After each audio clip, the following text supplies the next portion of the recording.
Council meeting. We are here to conduct city business, and I'd like to ask you to please put your phones, turn them off, or put them on vibrate so that we are not interrupted or disturbed during our business. With that, I'd like to bring this meeting to order. It is 6:01 p.m., and we have all members of council here, Ms. Secretary, and we'll begin this evening with invocations given by Byron Sanford. Please stand. Heavenly Father, we thank you so much for the rich blessings that we're able to see day by day. Let us be a grateful people, understanding the blessings that you give to us. You expect us also to be good stewards of what we have and to help those in need. Give us wisdom as we move forward. May we make our decisions in the best interest of all constituents. Forgive us where we fall short. In Christ's holy name we pray. Amen. Amen. Now we'll do the Pledge of Allegiance to the United States flag first.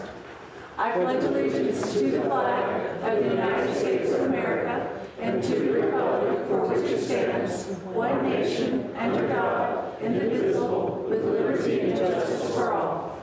Now the Texas flag. Honor the Texas flag. I pledge allegiance to thee, Texas, one state, under God, one and indivisible. All right. We received one form from the visitors forum. So Jacob Irving, if you wouldn't mind, please, just go over to the podium, state who you are, your address, and begin.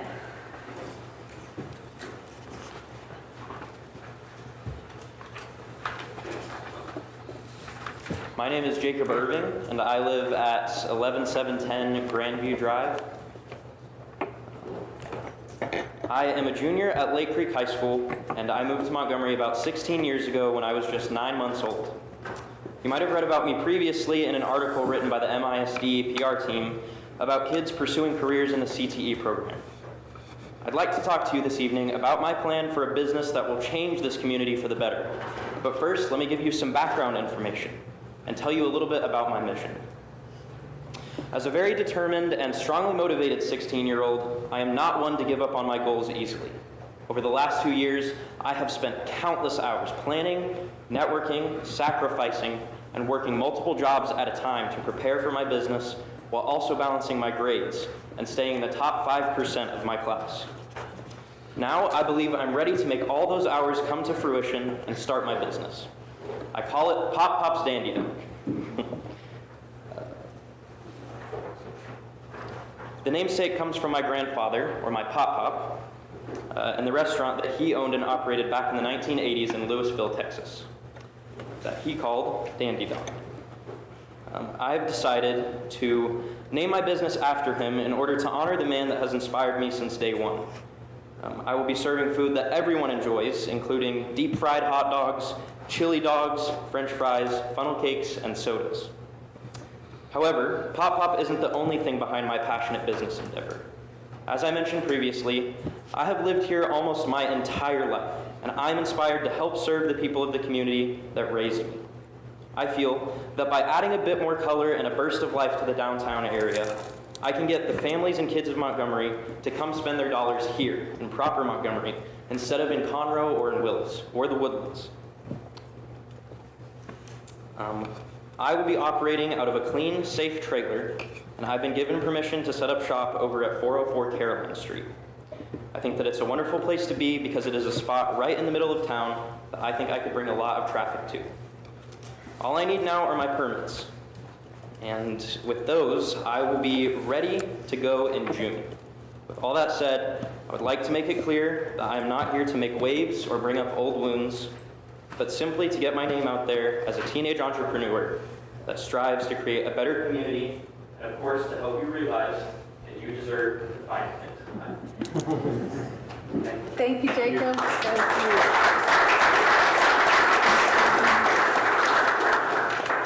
Next item of business is the consent agenda, which we have 0 items on this agenda. So the next order of business on your agenda is consideration of possible action. Item number 1, recognition of Montgomery resident Ryan Catalabar in honor of his achieving the rank of Eagle Scout. Okay.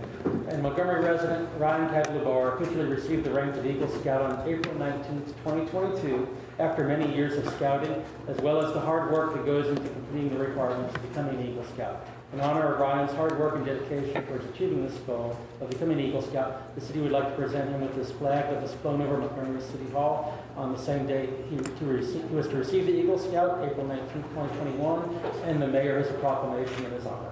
Mayor. Proclamation honoring Ryan Cadlabar, Eagle Scout recognition. Whereas the city of Montgomery, a place for families, takes pride in its sense of community and citizen involvement, and whereas the mission of the Boy Scouts of America is to prepare every eligible youth in America to become responsible, participating citizens and leaders who are guided by the Scout Oath and law. And whereas the Boy Scouts of America encourage Eagle Scout candidates to complete worthy projects to improve their neighborhoods, their community, and the region. And whereas Ryan Cadlabar, a Montgomery resident, a homeschool student undertaking dual credit classes at Lone Star College, Tomball, is a member of the Boy Scout Troop 491 of the Sam Houston Area Council. And whereas this is the highest award a scout can receive, few boys move up through the rank of scouting, and only about 4% make it all the way to Eagle. Congratulations. And whereas Ryan Cadlabar had to demonstrate scout spirit and an ideal attitude based upon the Scout Oath and law, service and leadership, which includes organizing, leading, and managing an extensive local service project. And whereas Ryan's persistent progress through the ranks to achieve this prestigious award demonstrates his determination to prepare himself for a meaningful, productive role within our community and society as a whole.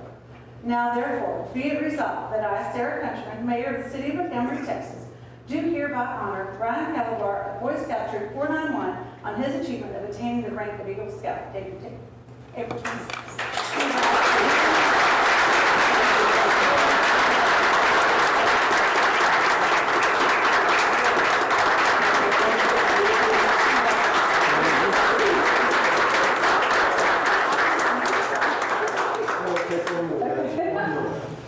One, two, three. Awesome. Thank you.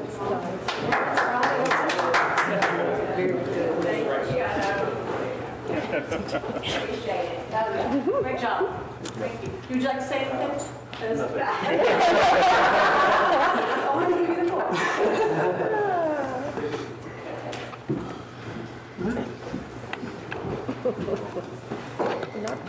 All right. Item number 2 on your agenda, consideration and possible action to approve an ordinance of the City of Montgomery, Texas, amending its municipal budget for the fiscal year 2020 and 2021 budget, amendment number 1, providing a repealing clause and a Texas Open Meetings Act clause, and providing an immediate effective date. In relation to wrapping up and completing the 2020 to 2021 audit, and after discussions with the city's auditor, it was found that one of the city's budget funds needed a year-end budget amendment for finalization. I'm sure as council will remember, this is something we normally do after the budget year has been completed. These changes will allow to be properly done for these accounts to be completed in the audit without a management letter provided by the auditor for these items. This amendment has been prepared in coordination with the auditor and is similar to previous year's action. So with that is presented to council for an ordinance for approval. I think I'm confused on the attachment that you sent, the Exhibit A, where it says that the net income after the amendment is going to be 1.2 million. Can you give clarification of where that's coming from? Because the budgeted amount is 3.9 million and the actuals is 4.2, and if you subtract that, it should be about 300,000 negative, not 1.2 over. Unless I'm reading the budget sheet wrong.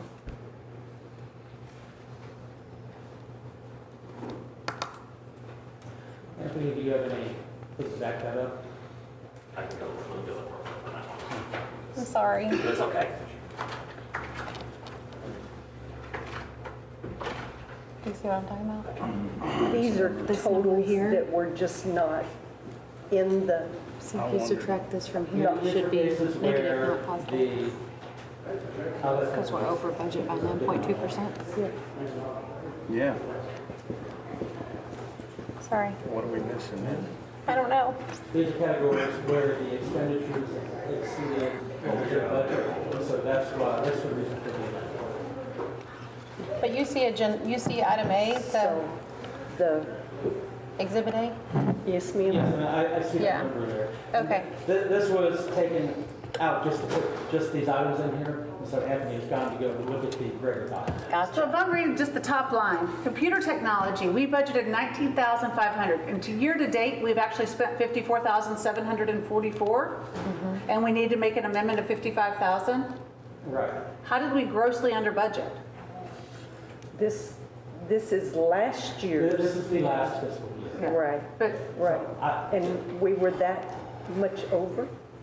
I think The that- wages I have, think that had to do with computer system upgrades. In that particular case, obviously, we're several months past that year, so I don't have all that data in front of me. right.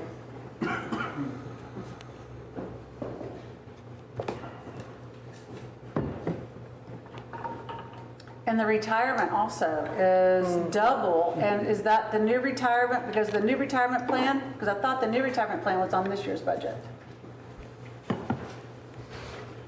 Oh, I thought it would have been on last year's budget, because that was Yeah, made when I very first came on to That would council. have been part of the last year's budget. So, but that's only I think been that was since part of the November. change, because that change took into effect in January of 2021.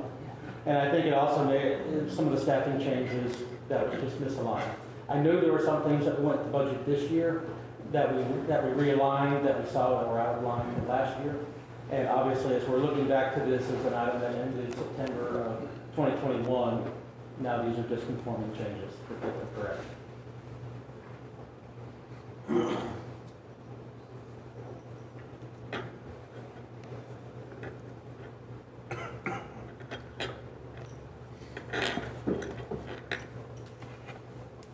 And computer technology's on there twice. It's at the top and the bottom. They're in the same function See, code. some of too. it's admin and some of it's police. Right. Okay. You got to look over to the left to see which departments. Which one was budgeted 3,000 and came in at 61,000? They're both on the same account code, so. Okay. I don't know. Okay. So then we spent over 110,000 instead of 21,000? Yeah.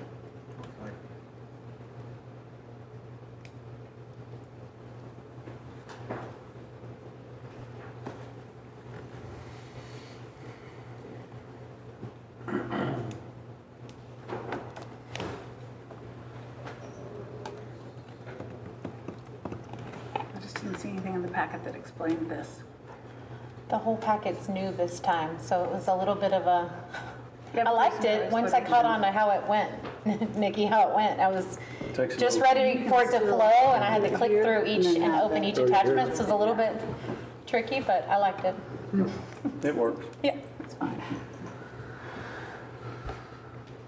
But there's just no explanation in the packet Yeah, for the differences. yeah, so it was, I told her pretty I different. wish you could reduce one. Go to tab it. at a time and do this other. Yeah. Well, do we need to, we have to do something with this Yeah, I item? think that was, I think it was done, it was put in there incorrectly. That number should be different. So just to clarify, the number should be the sum difference between 3901735 and 4225878. It should be, yes, that is correct, I'm sorry. Roughly 320-something thousand. Yes. Right. Sorry. That's a big difference in 320,000 to 1.2 million, so Yeah. just making sure I can still read a spreadsheet, so, sorry. And I'm sorry about that, I should have caught that. So, So what's the ask? a budget amendment? I understand, but what's Oh. the number?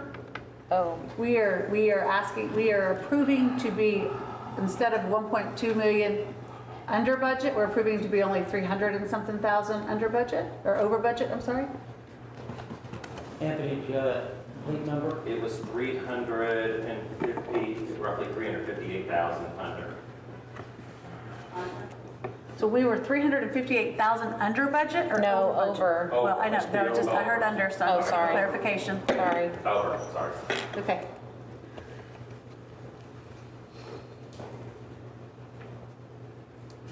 Did you see this, Richard, before it was sent out? I did. I got, the information was through communication through the auditor and through Anthony, and so I did look over the information. The exact number is 324,143. That seems like it, from those numbers on here.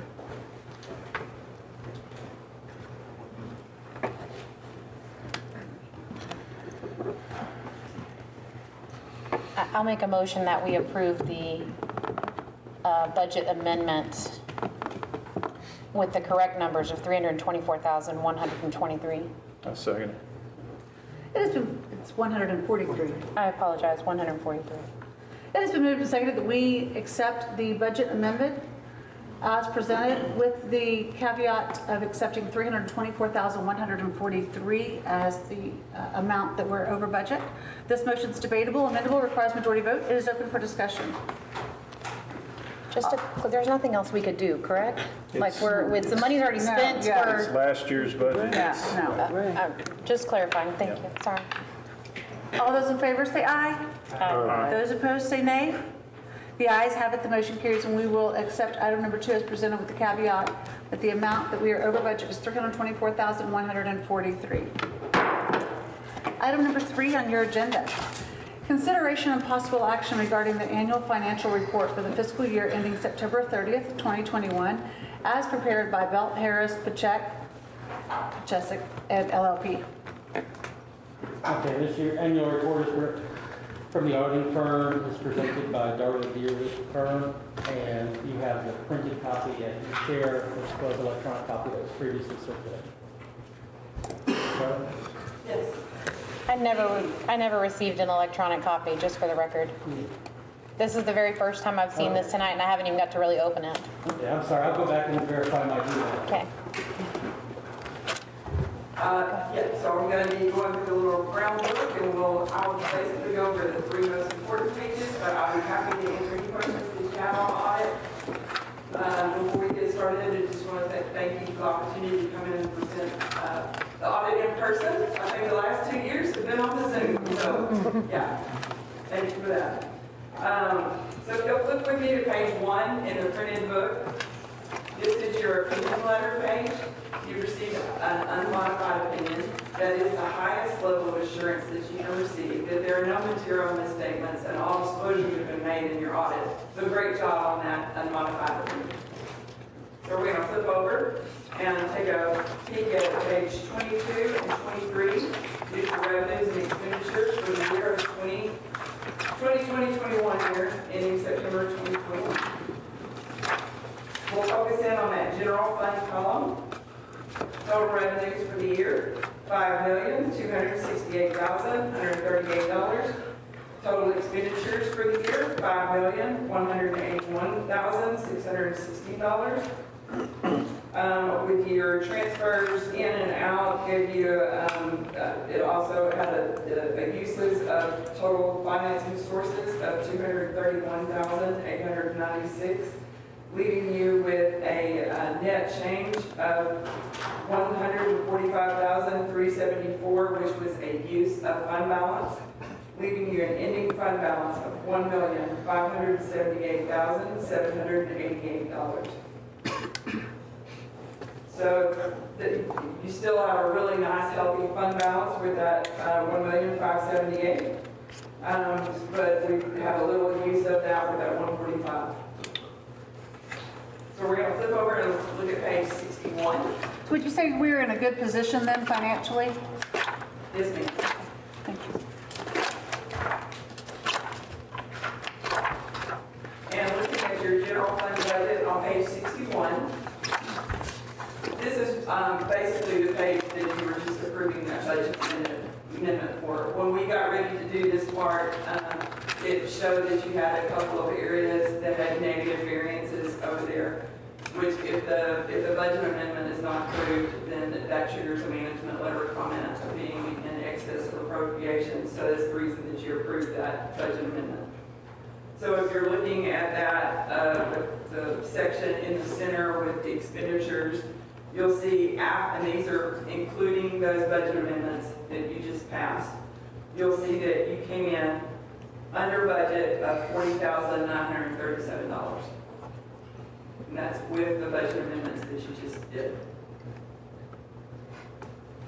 So you still had a positive variance overall, including the revenues. If you're going down further on that page where that net change in fund balance is, over there in that far right-hand column, you still had a positive 962,000 positive variance on your budget.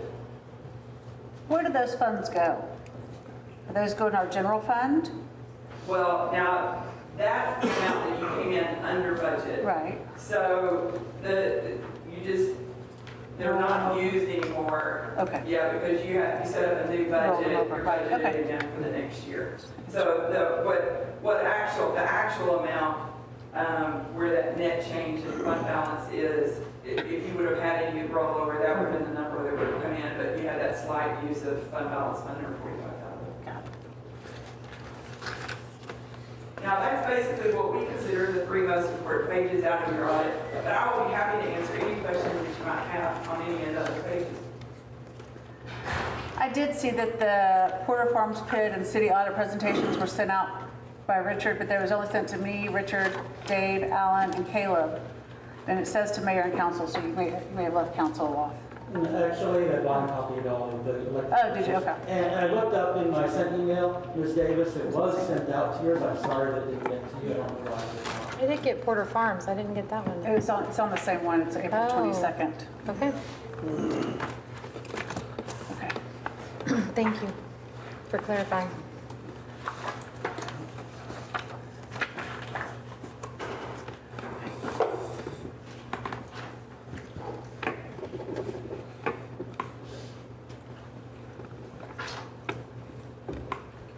So council needs to approve this. I make a motion, we approve this item. Second. It's been moved and seconded that we approve this item on the agenda. This motion is debatable, amendable, requires majority vote. It's open for discussion. All those in favor of approving item number 3, say aye. Aye. Those opposed, say nay. The ayes have it, the motion carries, and we will approve item number 3 as presented. Item number 4 on your agenda. Consideration and possible action on applicants for place 3 on the Planning and Zoning Commission.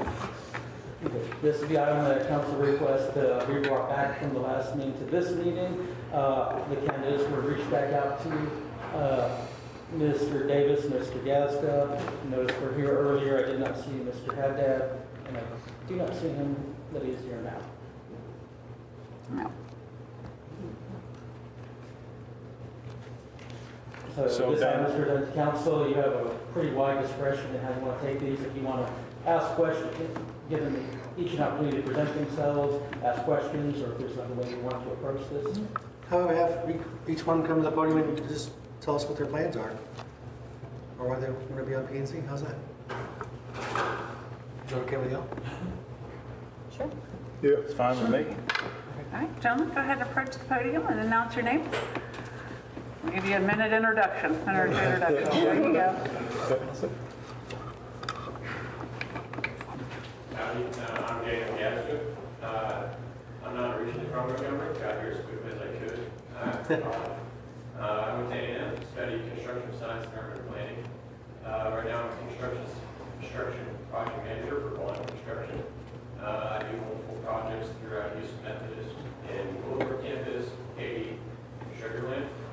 I would love to have a building family here. We've got our first daughter here and our second on the way.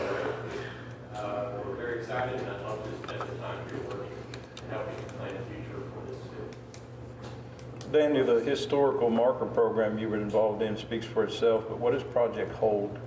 This project was the process of bringing in all of the electronic, it was pretty much just a historical online database.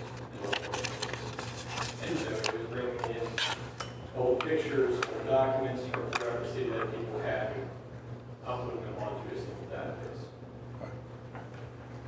What are your ideas for outdoor recreation? Yeah? Golf and walks with my dogs and wife. Yeah. Very cool. How long have you been in Montgomery? 18 months. All right. Thank you so much for you. putting yourself out there and wanting to serve. I appreciate it. Hello, my name is Tim Davis. I've been in Montgomery now 8 years in May of the year. And I'm married to a wonderful woman, Julie Davis. We've got 11 kids, both biological and adopted kids. I have lived in Montgomery County my entire life. I'm originally from East County, don't hold that against me. I've lived in Cutchogue, Willis, Conroe, Spring, and Woodlands, and finally here, and just living here. I'm excited about the growth that's coming to our city, and I would love to be a part of that as far as the planning and zoning is involved. I currently am IT manager, wild engineering. There's so much happening in the city. I just want to be part of it. I want to serve. I've served a lot. I've been a Cub Scout leader for several years. I've been a deacon at a local church and also served with a local nonprofit as well. I just love an opportunity to serve the city. Thank you. Thank you. All right.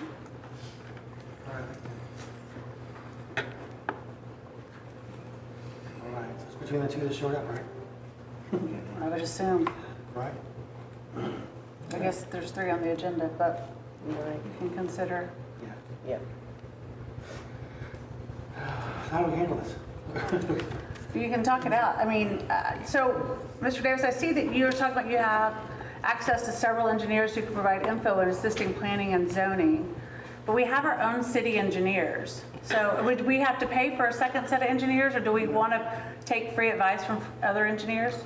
No, what I was referring to in the application was by having access to other engineers, and I know we do have a city engineer, is that if there's any issues that come up in regards to planning and zoning, I have other resources, also know local developers, other municipalities in the area that I can consult, talk to, and kind of get an idea of, hey, maybe this is something that the city has dealt with before, and perhaps we can make a wise decision and not repeat a mistake that the previous municipality has made. So, referring to that, I can talk to other engineers.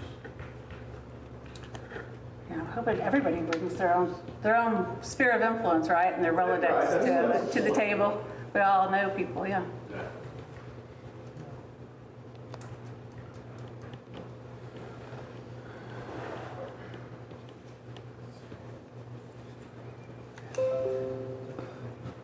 I have been asked to recuse myself according to the city attorney, so I'm silent. So y'all have to talk amongst yourselves.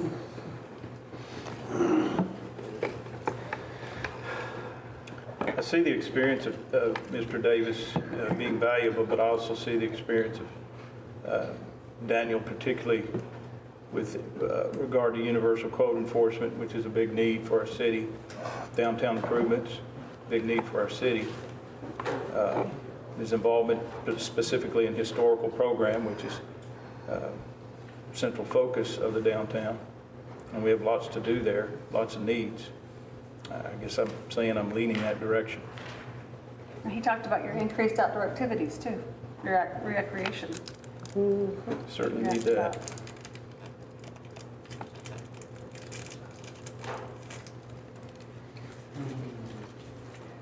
Well, we do like a roll call vote for one candidate in particular, just go from there, do it that way? Or we could say each name and then take the vote for that. Or just make a motion for the Do candidate. the you want. Mhm. I'll make a motion, we add Daniel Gazda to the Planning and Zoning Commission. I'll second that motion. It's been moved and seconded that we nominate Daniel Gazda for the Planning and Zoning Commission. This motion is debatable, amendable, requires majority vote. It's open for discussion. All those in favor of accepting the recommendation of Daniel Gossa, say aye. Aye. Aye. Those opposed, say nay. Nay. It's a tie, and I'm an aye.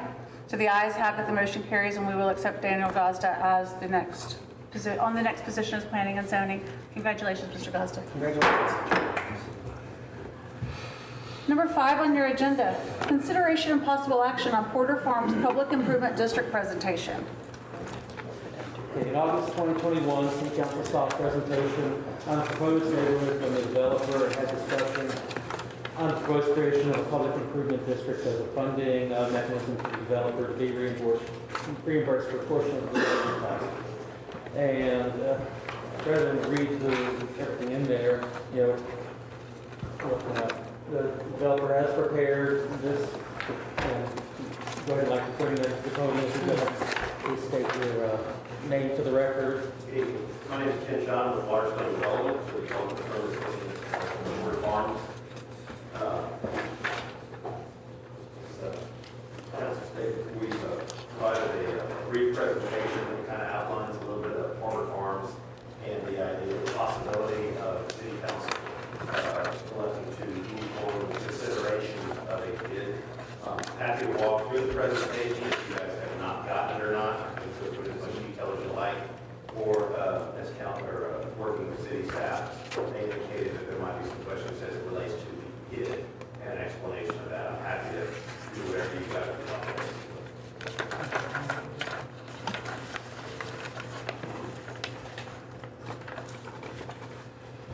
like. It certainly has floored all of us. I think Julie and I were talking earlier about quote-unquote affordable housing. Yeah. Has skyrocketed since we first had the discussion months ago, actually, for this. We have seen an absolute massive increase in costs, not just from the development side, our home building partners. When you look at homes relative, probably the beginning of 2021 to currently now, which is really like 16 months later, we've got homes and subdivisions that were going for $140,000 last year that are now $260,000 for the exact same homes. With that said, your demand is still The high. demand is absolutely high. I made note in the subdivision, I do not claim to be a realtor, Claire, but I got on the bar, which the Houston Area Realtors Association, and tried to do a little search within 5 miles of the planned development that we have, which is just north of 1097 and 149. Basically, I found 3 homes with similar characteristics, at least a 3-bedroom, 2-bathroom, 2-car garage house. Within 5 miles, there were only basically 3 of those that were listed for less than $300,000. Increased that search to between $300,000 and $400,000 and found an additional 4 homes in that price range. The targeted homes, I would have told you when we first started this process, 175,000 would have been on the low end to maybe 275 on the high end. Originally, the homes we were thinking going to be 1,200 to 2,200 square feet. Full candor, I think we're probably going to see more of the 1,400s because frankly, costs are so much up on the lot side, they're going to end up putting a little bit more home on there just to balance out the higher cost of the land. Is that kind of that point? But I think, conservatively, if we don't continue to see such a spike in prices and everything, the homes in that subdivision are probably range anywhere from $225,000 to probably $350,000, and that's going to be basically a 1,400 square foot home to a 2,200 square foot home. Is that price range considered in today's terms starter homes, or is there still homes that have already on the ground been built, starting at 160? It's certainly not affordable housing, but starter, your definition in mind, I would say certainly the 225 is more in that range. But being realistic, I think it's hard for us to sit here and say, we will not be a home builder. We are the developer of the subdivision. Later in the package, we're going to partner with Profit First America to move forward. They build a beautiful house, primarily hardy plank with either brick or stone accent, granite countertops, stainless steel. That's custom in all their kind of homes. seen price increases too. I mean, it's been 35 between last year, last 16 months, it's probably been somewhere between 35 and 40% increase in steel, concrete, pipe, everything. One of the other things that we talked about was that entrance/exit onto 149. Did you get a chance to study that anymore? Did our staff? We have performed a traffic impact analysis, and with the two entrance and exit, two on that side, we don't think there'll be an issue with that. Basically, with only 90 homes, at least the initial analysis that it's not going to be that bad. So TJ, did your concern was something about a hill or? Yeah, coming around that hill The there. curve right there too. It's gonna just sort of a curve. I don't know where you're gonna put the driveway, but coming back toward the curve, the hill, that's a dangerous spot there. We typically, we will admit that whenever you have coming over a hill and everything like that, but most of our entrances, what we would anticipate doing is trying to insert, we typically try to put like a 4 or 5 foot median between so that you separate as you're pulling out and you have a little bit more of an angle, and you also eliminate the possibility of someone turning into the exit lane from that as well too. All of them gonna be off of 149. You're gonna have an entrance off of 10. That's the only road access we have. The only one? There's two on 149. There's probably some property on 1097 you could purchase and have an entrance also. And it's too close to that light, correct, at 1097 to put a light in, at least that back Now, entrance. I'm talking about down No, I know past. you're talking over here, but I'm saying right here, they won't have a light, so it's gonna be playing farther. 1097 going towards the store. Yeah, right here. There's property between there and Thomas Road. They own all the way up to Thomas Road. Isn't that Thomas Road, the dirt road? They own all the way to it. That channel's right there. It's, okay. You're talking about the property, they could buy the property in front and make a right through? It's some between Gracie and there's another house there. It's some vacant property there. If there's property available, we'd be happy to consider it, but Oh, it's some available. It's some And available. access to Thomas, but I'm guessing, yeah, there's another Yeah. road right here. But the only reason I said it because I heard somebody reached out to me about it. So it's some available.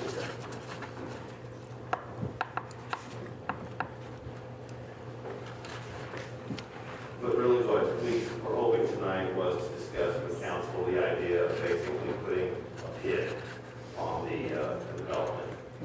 Because frankly, without the pit, it would be profit on this subdivision for the development. And the action we're looking for tonight is not the actual creation of the pit, but for direction from council saying, this is a direction we would like to look at moving for this kind of housing in this location, for staff and the engineer, city attorney to work with the developer on the necessary items, development agreement, annexation, pit creation documents, for those to come back to council. If it's not a direction council wants to go, then we obviously don't want to take up everyone's time to prepare those items and bring it back. What is your, let's assume that a PID is approved tonight. What is your idea as far as homes being constructed in what time frame? Within the next 1 year, 2 years, 5 years? Certainly within 1 year. I mean, it's the function of basically the process, creation of PID, creation, we have to negotiate the development agreement, and I'll get all, obviously, the final approvals for the city. We've got our engineering pretty well buttoned up already, but I would have to anticipate there's a 15, Kim's going to keep me honest here, okay? To be approved, PID to be approved, we have to put a notice in the paper 15 days in advance. So we're probably talking a month out from there. The negotiation of the development agreement, if history is any indication with every other municipality we've ever worked with, that's probably a good 30 to 60 days, frankly. So we're probably talking 3 to 4 months before all approvals, for lack of a better word, would be wrapped up. And then we can basically commence construction. I would anticipate construction assuming we don't have the wettest summer in history, anything like that, for about 90 lots, you're probably looking at something in a 6-month kind of time frame Oh, for wow. construction. Okay. Because I would imagine probably 45 to 60 days for clearing on the front part of the property.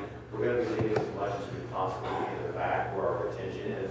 We want to keep the trees up. We want to basically keep what we can. And then probably about 90 to 120 days for underground utilities, sewer, stormwater, and our roads, and our concrete streets.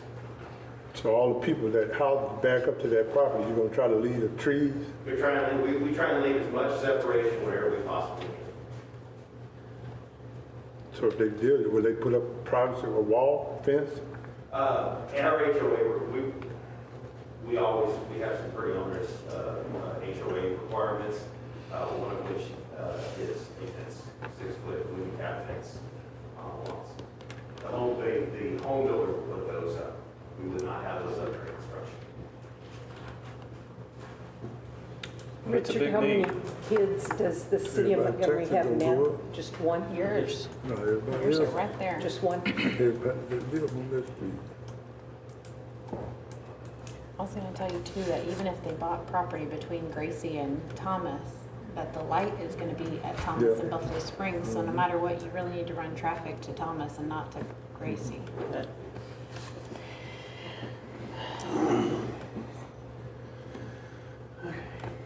But our plan for the pit was approximately 43 cents, which is somewhat comparable to the city's tax rate of, I believe, also 40 cents. Just as a rule of thumb, so everybody understands, I'm not the city's pit administrator, I'm a developer, pretty good with numbers, but we're probably talking about a pit that would be equivalent to about $1,200 a year. And this would be a cash flow pit, it would not be a pit bond. So basically, it would be payable over it has a 30-year term, it is payable over the next 30 years. But 1,200, you mean 1,200 Per lot, yes. Per lot. I'm sorry. Per lot. So instead of an HOA fee, Right. you just get an extra tariff. If you do not buy a home in our subdivision, you do not pay the pit tax. Right. Right. There's always that confusion that even if you live next door to Ford Farm, No. directly attached to it, you will not pay the pit tax. It is not a tax on other city residents. You don't pay the tax. And none of these other properties around here are gonna pay the PID It's not gonna tax. It's affect only anybody these around. 90 lots. It will affect 90 residents basically in the city. And it is only those, and it is, by law, they are required to disclose, the home builder is required to disclose it at the signing of the contract and at closing. So the resident is aware that there's an incremental tax relative to other properties. Did I get that right, Mitch? That's true. So I guess in that case, I'd like to make a motion to direct city staff to continue to work with the developer to bring back whatever necessary items we need to review at a future meeting. I second it. It's been moved and seconded that we direct the city staff to continue to work with the developer to move forward with the developer on the necessary items to bring back to city council for final review and action. This motion is debatable. Amendable requires majority vote. It's open for discussion. All those in favor of directing city staff to move forward with the developer on the necessary items to bring back to city council for final review and action, say aye. Aye. Those opposed, say nay. The ayes have it, the motion carries, and we will direct city staff to move forward with the developer on the necessary items to bring back to city council for final review and action. Item number 6 on your agenda. Consideration and possible action on the acceptance of public infrastructure and commencement of the 1-year warranty period for Town Creek Crossing Section 1.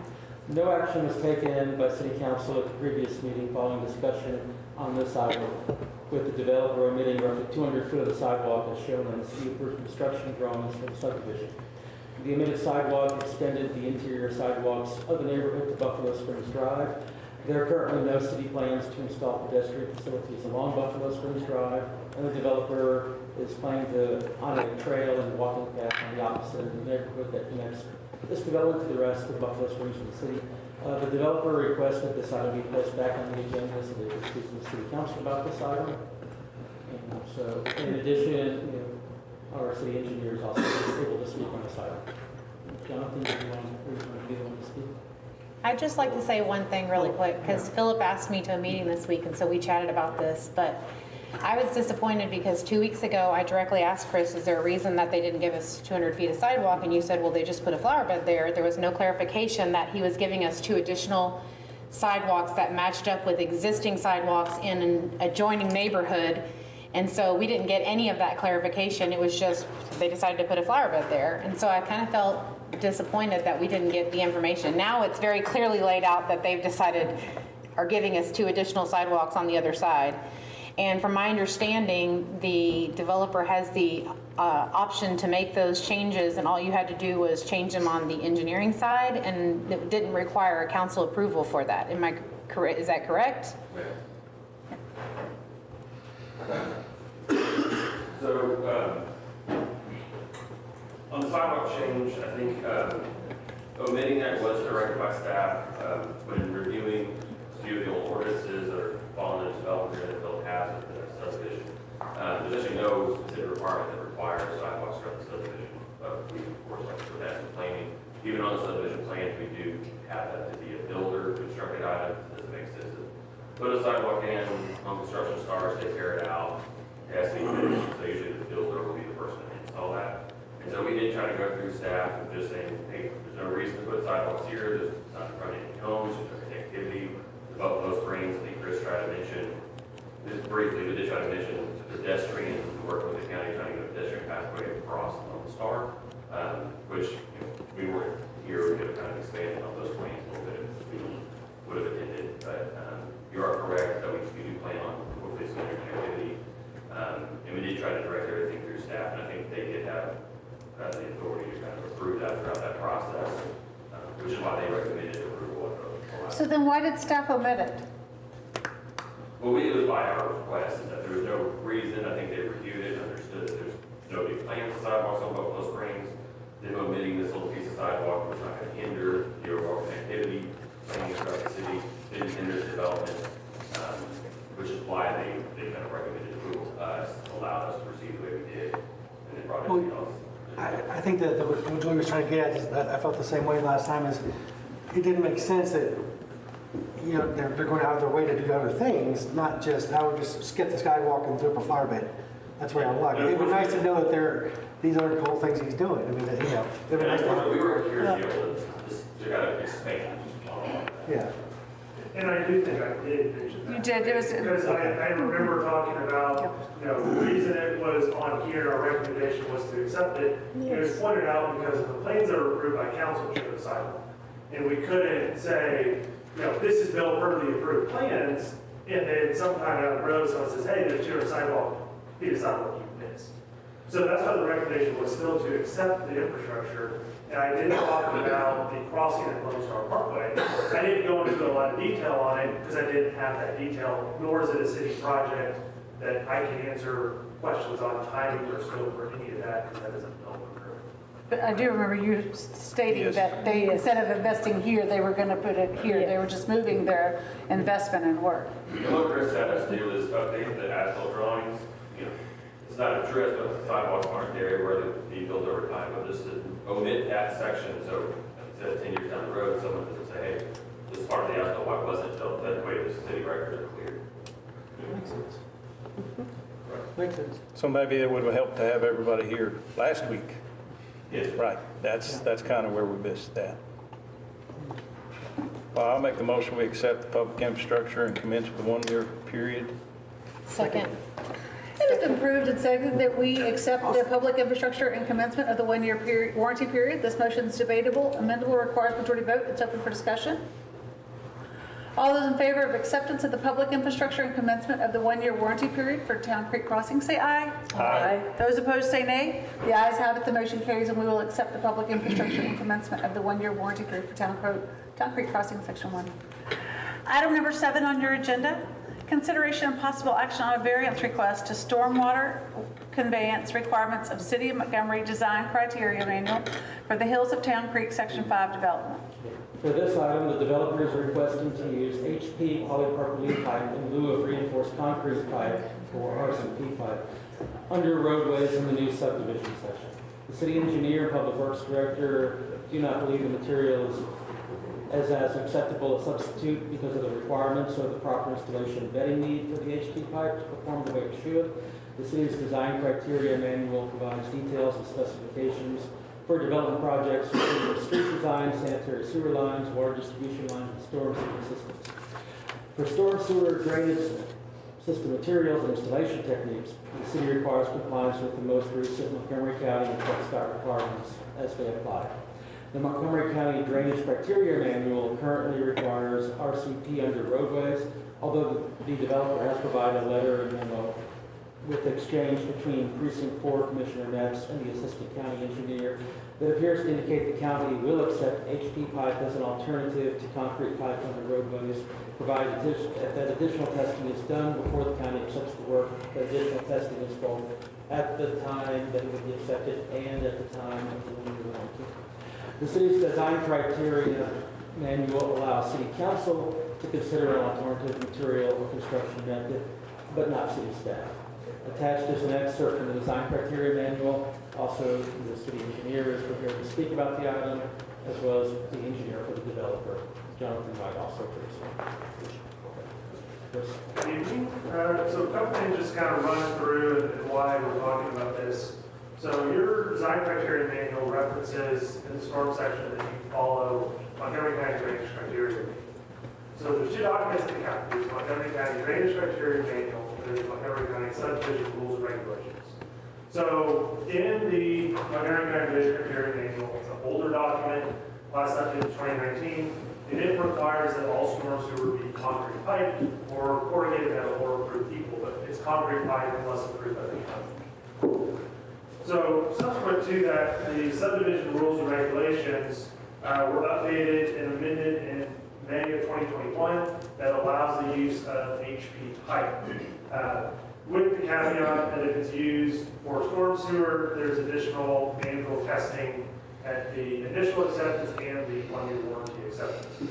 What the manual test is they put a device into the pipe, they pull it through, and they make sure that the pipe is in round and it's not being crushed or deformed that way. So, talking to the developer and talking to ADS, which is the provider of the pipe, currently the rules in Montgomery County would allow this to be installed of the subdivision rules and regs. One of the questions and the things the council is your design criteria does not reference Montgomery County rules and regs for subdivisions, it reference drainage criteria. So that's why we're here, because if it's a drainage criteria manual and subdivision rules and regs, then it's clear that this would be an allowable product by Montgomery County and therefore the city. So again, it's not a widely, it's being used throughout the area. There's the documentation provided by the developer, and I'll let them kind of talk to the use in the pipe, because they are, and ADS is an expert on this is their product.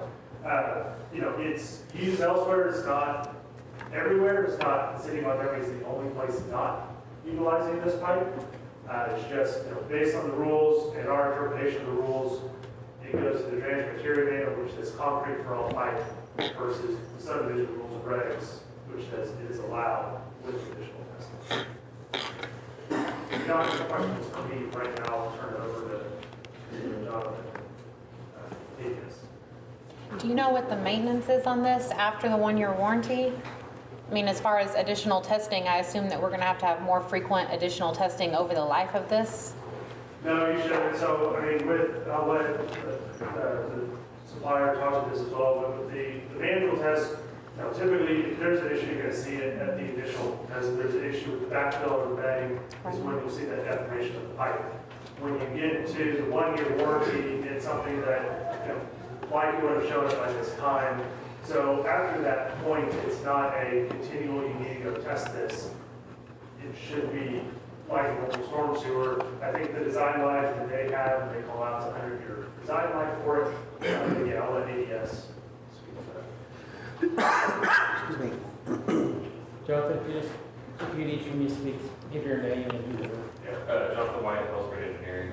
And we also have Craig Gregory, he's with ADS Pride, here to answer any questions. So I'll probably defer, questions to him if there's anything related to the development.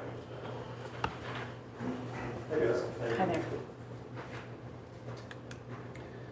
So what's the difference in cost between concrete or plastic? That's a big difference. Generally speaking, plastic is less expensive, and having a competitive material in the bid items is going to make both products less expensive. Just having options, but generally less expensive as it's been. When we bid this side by side, it was probably a 20% saving.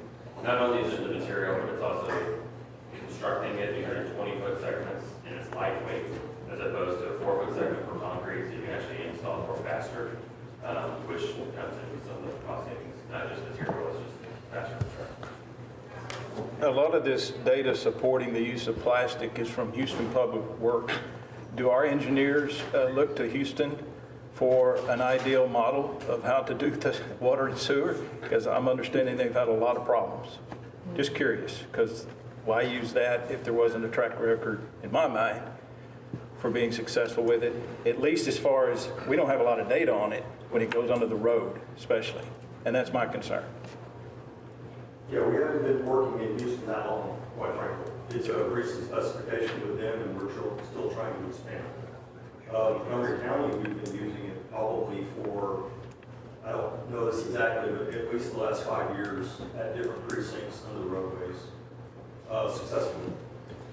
So they haven't had any issues.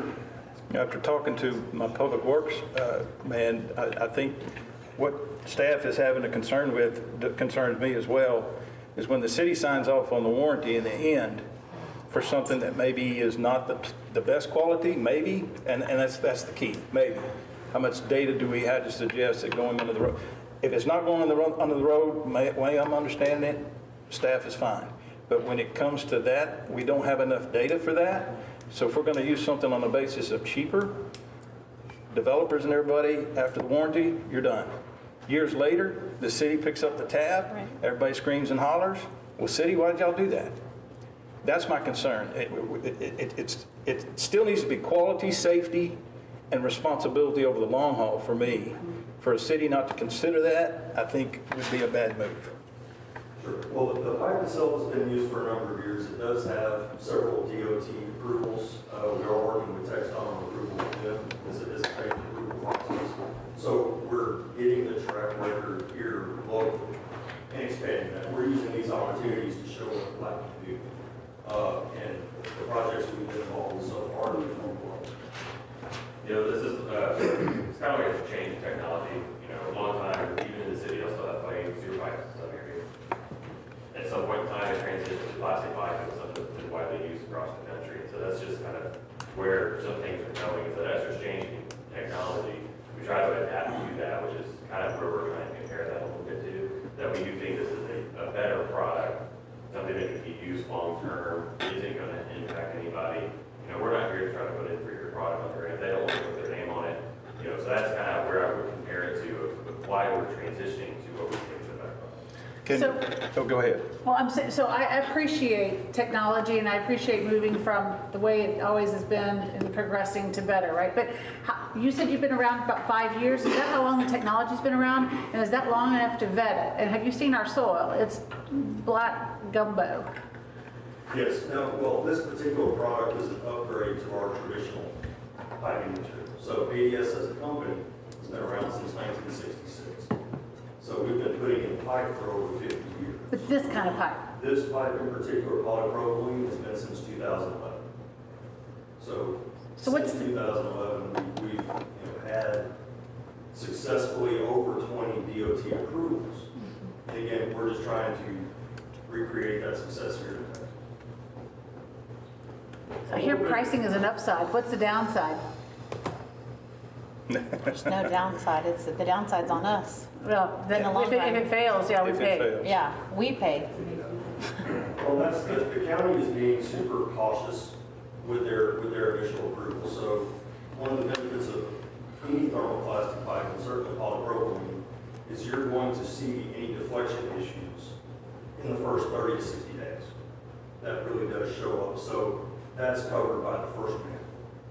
The second manual a year later is again just being incredibly careful with their approval. We're going to see a lot of the pipe being crushed initially during improper bedding or backfill, using an excavator bucket to compact as opposed to the proper compaction machines that actually kind of crush the pipe or deflect it. If the road is kind of falling a little bit, so usually it's going to be revealed within the first year. So those are kind of the things that I would see would cause the project to fail, not necessarily a long-term issue. So we all think, because most testing of any product that we do fairly quickly after construction. Even sanitary sewer, you pull it, wait 30 days, and that's all you wait to pull a main roll, and then it's tested and it's done.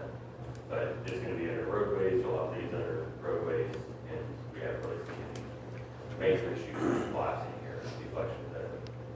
It's a comparable product, that's not a collapse issue. But what's the benefit to the city?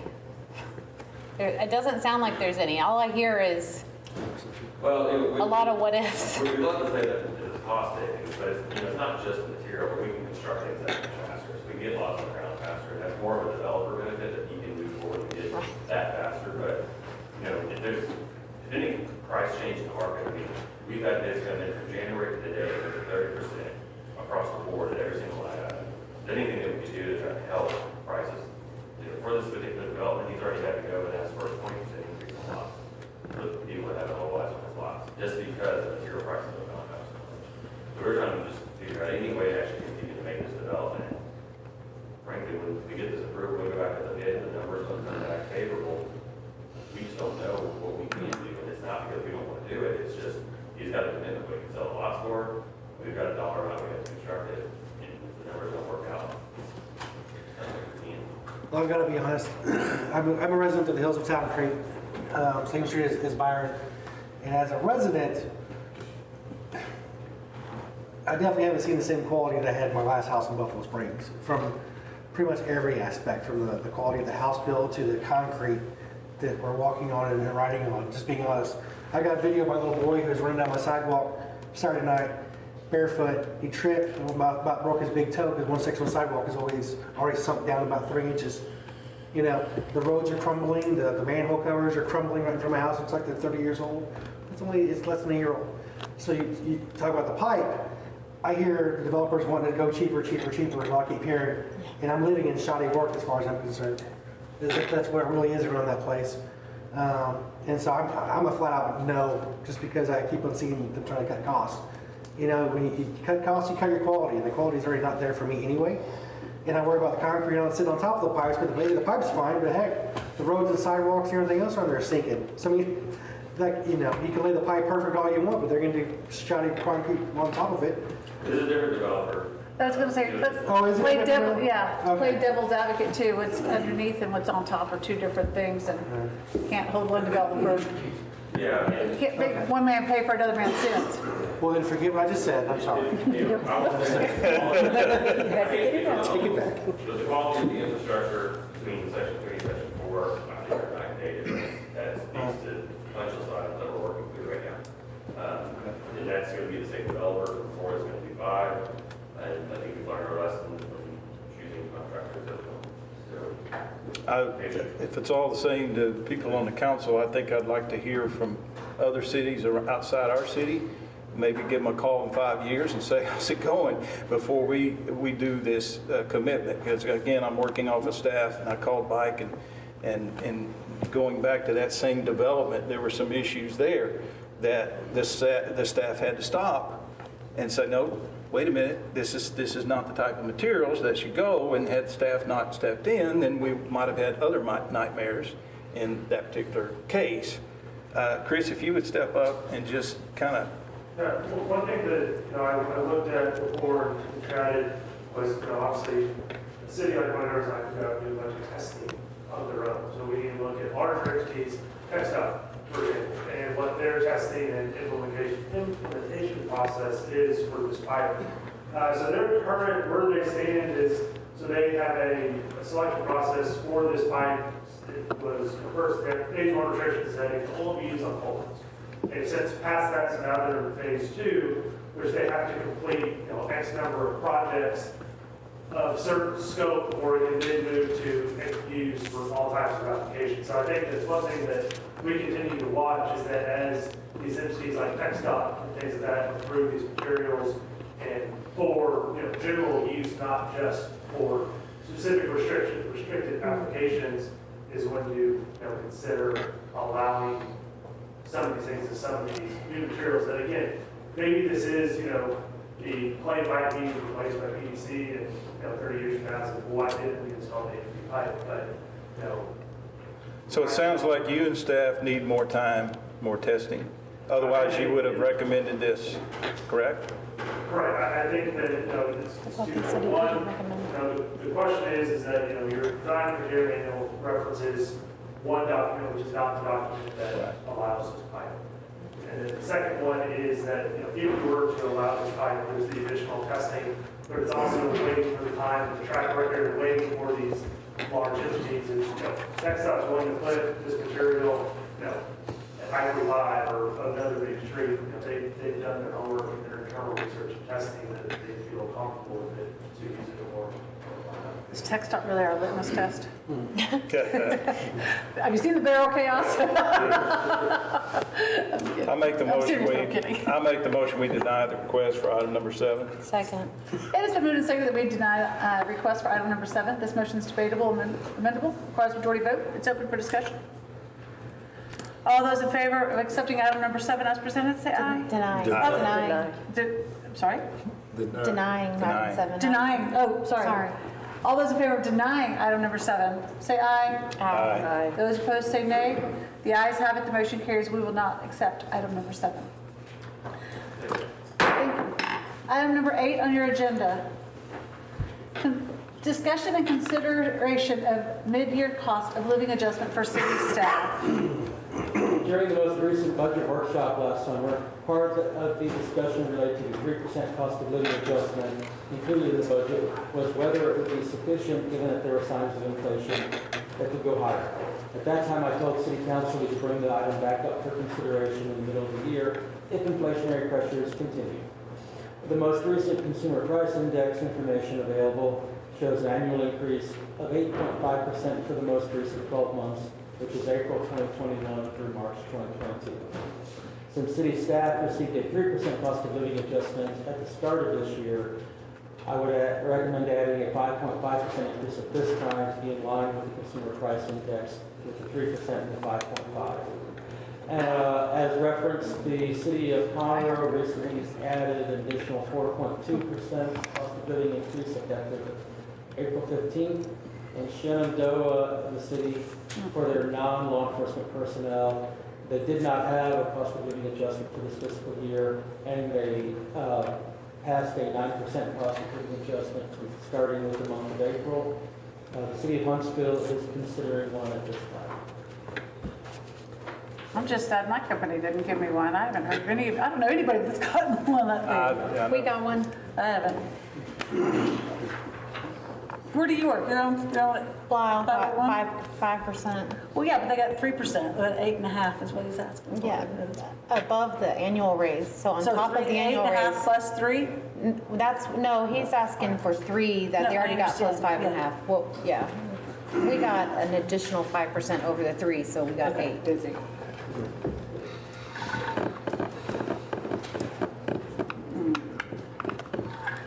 I can tell you that when I started going to the Houston-Galveston Council in November, December, and then January, what struck me in their budget was that they were preparing also for the inevitable inflationary craziness. And so what they did, and I understand they've been doing this for a while, this is an organization that this city should have, in my mind, thousands and thousands of dollars from. They are leading the country, I think, in gifts. I mean, this is a large organization, a pool of money. And what glares out at me in the last year's budget or audit, we had 0 grants, 0 gifts. Am I correct? That's what I was reading. So when I hear them say we're going to give a 6 or 6.5% to the hourly employees, cost of living, okay? Then they go on and show how they take their management and they have goals. And when the management hits this goal, they get 1%. When they hit another and another, and guess what it's based on? It's based on, did you hit your goals? Performance. Performance. So I do see that there's need maybe from our staff, cost of living, but I don't right now want to give it across the board because I really do want to be active at saying, okay, we may not like the election of our president, but they're giving money away. And I've talked to staff about this. I mean, you have an environment friendly, you know, we ought to be working that right now and get all we can because we got a boatload of needs, and I'm not inclined to give just across the board at this time.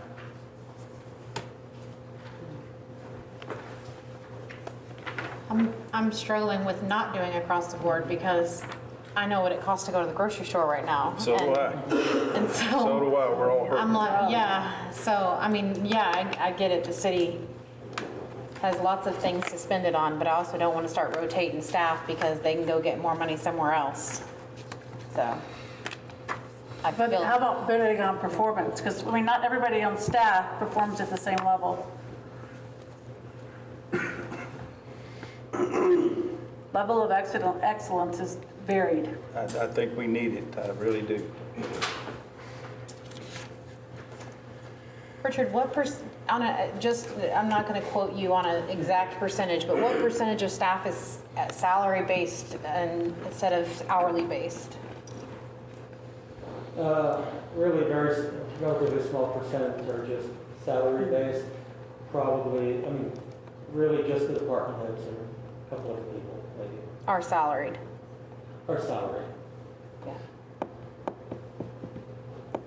Yeah. It's up to council. If you want to give me certain parameters. Maybe just that are hourly different than here, I will operate within those. This is just for hourly folks anyway, isn't it? Well, Or is it everybody? No, it's everybody that's too. there with the It's process, everybody. But if council wants to put some limitations on here or that, yeah, I will carry it. I'll take that forward. Caleb, any legal ramifications of setting a parameter for hourly versus salary being different on a COLA increase? I don't believe so. I think this is completely up to council's discretion here. Okay. What did we do last year? 3%. Just 3? Well, you did 3% going into this fiscal year. And that was across the board. Yeah, I just want to point out that my 17-year-old just got hired at Panda for $15 an hour, which is twice minimum wage. Like, I was in my 20s before I was making $15 an hour. So I'm just saying the reality is that a lot of our police officers and law enforcement are probably making slightly above that. So And they're hourly, right? yeah, and this is a no-brainer to me, but that's just me. Well, it goes back to what you were just talking about a year ago, $180,000. My house was $180,000 a year Right, ago, that's- $240,000 today. Yeah. Well, I get it. I definitely get it. I think, Richard, what I would, something similar to what Houston Galveston does. I mean, we all know that this fight is real. I'm on fixed income, dipping into savings, we're all hurting. So if maybe you could give us something that would genuinely say, you know, these people are really hurting now, and say you would recommend that full extent, I would feel better about that. But again, I just know my management experience. Okay, if I got to win 7 games to get that bonus, I'm going to win 7 games. So what if we did the 5.5% for the hourly employees and asked Richard to come back within 30 days with some achievable goals for all the salary employees, and we can agree upon the achievable goals and the increase based upon that in 30 days? But that we go ahead and meet the needs of the hourly employees now. Does that seem? I'm okay with that. Yeah, and if that's what council wants, I can certainly match that. And I think what that does is, certainly acts immediately for those who will be most in need. Right. The department heads who are the most likely ones to be salaried, make more money than do the people that work under them. Right. So you have no idea how many employees we're talking about I have to go. that would get this raise? Well, it's not that I don't have Majority. a specific idea, but I have to count some of them up, like some of the police supervisors, I think they're also salaried, but we're not talking about the patrol members. All the department heads, including, Maybe 10 or 12 employees yes, at we're most. talking about? At most. To make it fair, it's about 8 salary and the rest hourly, which is about 28 to 30-ish or so, I think. Okay, Thank you. That's the majority? that's the majority. But then you come back in 30 days and you give achievable goals for each one of those 8 and. Right, and those would need to be individually tailored. because of Right. the issues, Right. But that would give me the time to do that. It wouldn't be something we could do tonight. I think council No. can say yea or nay to the performance of each one, so you don't have to Right. blanket, we don't have to blanket it, right? Right. I mean, No, they can be individually. Yeah.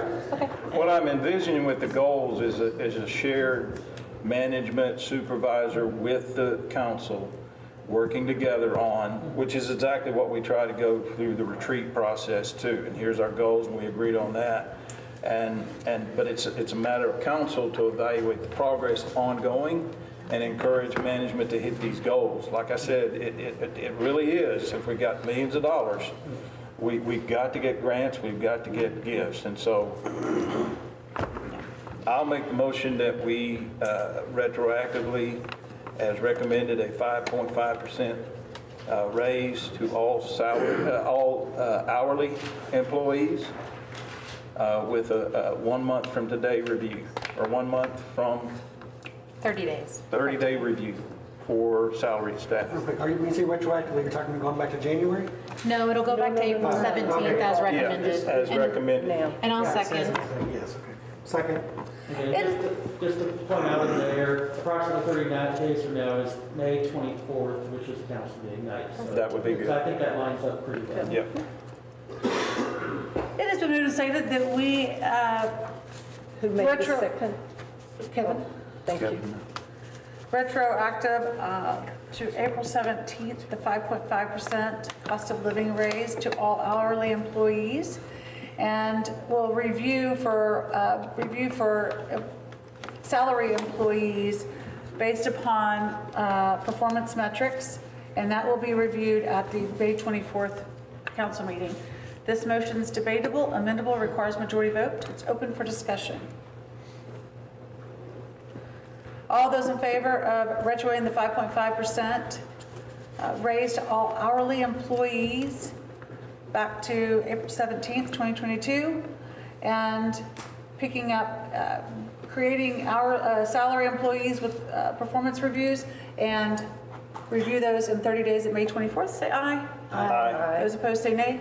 The ayes have it, the motion carries, and we will retro back 5.5% to all the hourly employees, and salary employees will have a performance metric to meet, and that will be reviewed on May 24th.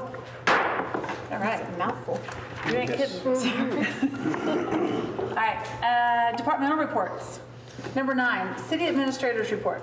Okay. In this last month, the biggest in-town event was the public viewing of Threatening Strongholds series, episode 1 and 2. I know I saw there's several of y'all out there.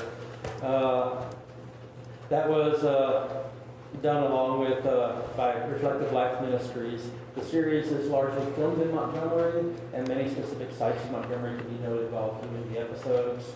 In conjunction with the MEDC, some of what was shown on the video screens during part of the evening was part of the tourism video that had been filmed by Reflective Life Ministries for the MEDC, and those will be soon be featured in parts of the social media campaign. The MEDC... Richard, just a second. On May 27th, do you have any details about that? Where they're going to feed first responders? Has he given any details about that, or would you please give us details when you get About, with regards, or, to the Breaking Montgomery straw, County yeah. United. Yes, sir, in fact, I'll move on to that. All right. Now, the NEDC during the March meeting approved a $4,000 grant from Montgomery County United to help with their 2-day homecoming festival. This event, part of what it does is it's to welcome back Montgomery residents who've left the area, bring them back home. Part of their celebration on Friday, May 27th, which will be at the City Community Center, is to honor first responders and veterans from Montgomery. And so lunch will be provided to first responders, and veterans, from the area, by the Montgomery County United for part of the homecoming celebration. Also, part of their celebration, they'll have an auto show, they'll have a parade as part of a 2-day event that winds through the city and will leave the city just at the end of the northern end. And so that is part of their complete event. But did I cover the part that you were looking for? Yeah, that's one. Want to make sure I got that before I just started to move out. The MEDC board also discussed setting standards for sign grants and working to help develop with the city standards for wayfinding signage, which would be just say, certain design for your signage so that it is noticeable throughout the city and would be a bit unique for our area. The MEDC board also authorized the issuance of an RFQ for streetscape design on the town portion of the downtown master plan, and that would be due back to the city for due back here, May 4th, 2022. Also, as part of my report, I want to point out that the city election, early voting is ongoing. Currently, registered voters, if you're voting early, can vote at any of the early voting sites in Montgomery County. The county community center on the north side of town is one of those locations.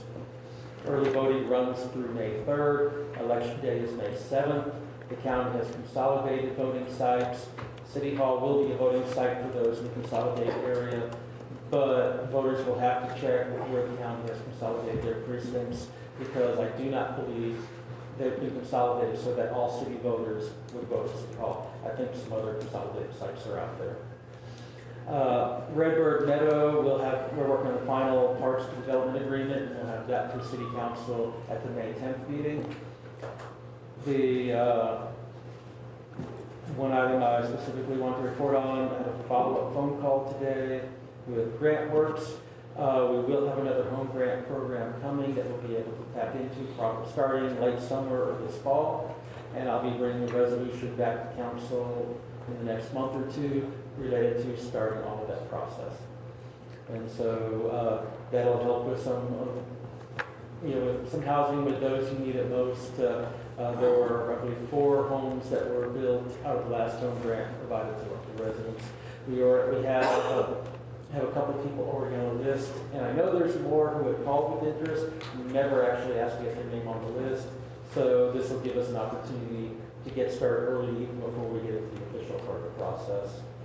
And Richard, do you know if that home grant will include, from what I've heard is that all the previous homes we've done are all 2-bedroom, 1 bath, and the problem that I heard from 2 people was that, the trailer homes that they live in, even though they're dilapidated, or the small wood frame homes that are not in great shape, are all 3 and 4 bedrooms, and they have, several generations of family living there. So the concern was that the home grants has recently expanded their footprint from a 2-1 to a 3-2, and whether or not we were able to do 3-2s now. In the past, there have been 3-bedroom. I was going to say, Miss Sneed's is 3 Yeah, bedrooms. Miss Sneed's, Miss And Miss Stevens on,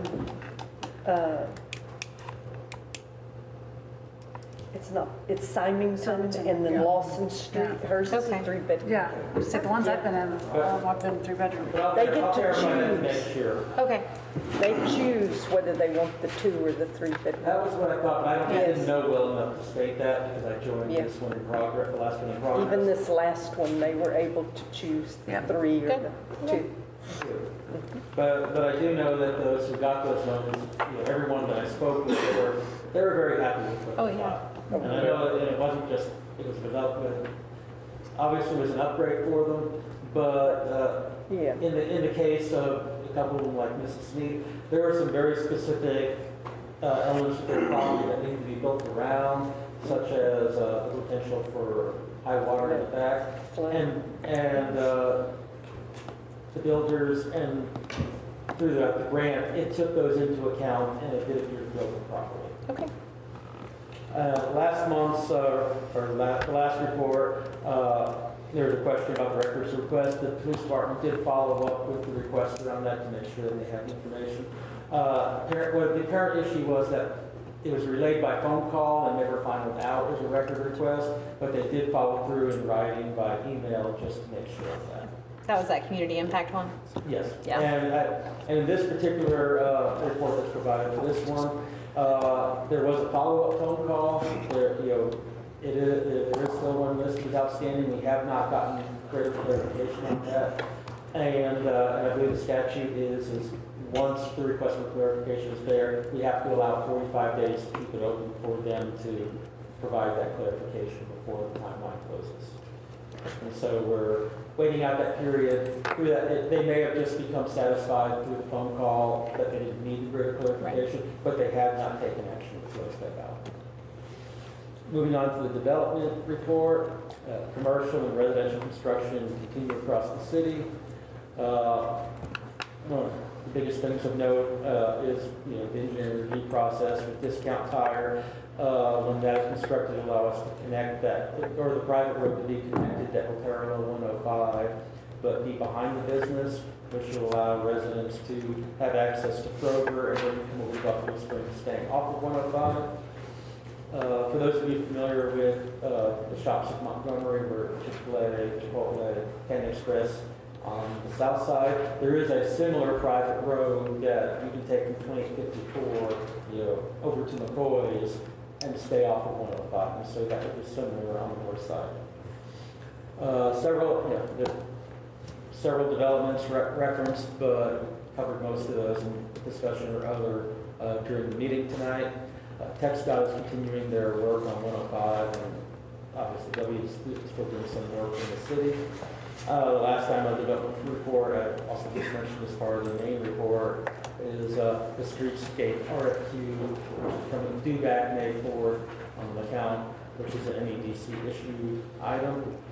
We've had two engineering companies, not yet turn anything in. One email that they would be responding, and I've had one tell me verbally that they'd be responding. So I'm hoping it'll be more than those two, but I know I do expect those two. If you want, I can go ahead and move on to the sales tax report. Yep, go ahead. Okay. A couple notes on the sales tax report. I believe Derek will be back here in May on this report. On page 2 of the report, or 66 of the packet, is the report for the last 12 months. You see that McCoy's is the #1 company over the last 12-month period. On page 4 of the report, which is also 68 of the full packet, it side by side lays out the months of March and April. Again, McCoy's is the #1 company for both. There are some other items where the companies don't line up necessarily the same month to month. You see some disparity there, but also a lot of similarity. These were both non-quarterly filed months, so it is a fair month to compare across. And I will go ahead and tomorrow send out the confidential version of the report to all council that has some of the confidential information. So, are there any questions on any of those reports? I'd be happy to try to take those. Otherwise, thank you. All right, number 11, Kimberly Dickett with the Municipal Court report, please. Good evening, Mayor, Council. For the March 2022 court report, we had 117 citation collections, and the revenue was $43,259.60 for the month of March. Any questions? That was a lot of collections for not very many tickets. There must have been some really Well, you know, the citations are collected on Yeah. the revenue's not collected on the Gotcha. month before. Right. So actually, we had one round up within that month, so that helped us. Oh, okay. Gotcha. Round up. Any questions? That's a lot of work. Appreciate you, thank you. Thank you. Right. Public Works report, number 12. Water. All right, so you got the report for March in front of you. Do you have any questions related to the report? Happy to answer any of them. I noticed that there's still a lot of issues with H2O going on. I know they're coming up in the thing, but any clarification with Old Plantersville that for the next 30 days that we're looking at? Are we clogged on the sewer? And I'm sorry, I'm asking on the water report about sewer, so I apologize. I just knew this was an opportunity to catch you up here. Gotcha. So actually, we have been texting in this meeting and he found out some information on that. Two of the lift pumps may be filled with grit. So they've been airlocking. H2O has been coming out and working on. I'll let Michael address that directly. Okay.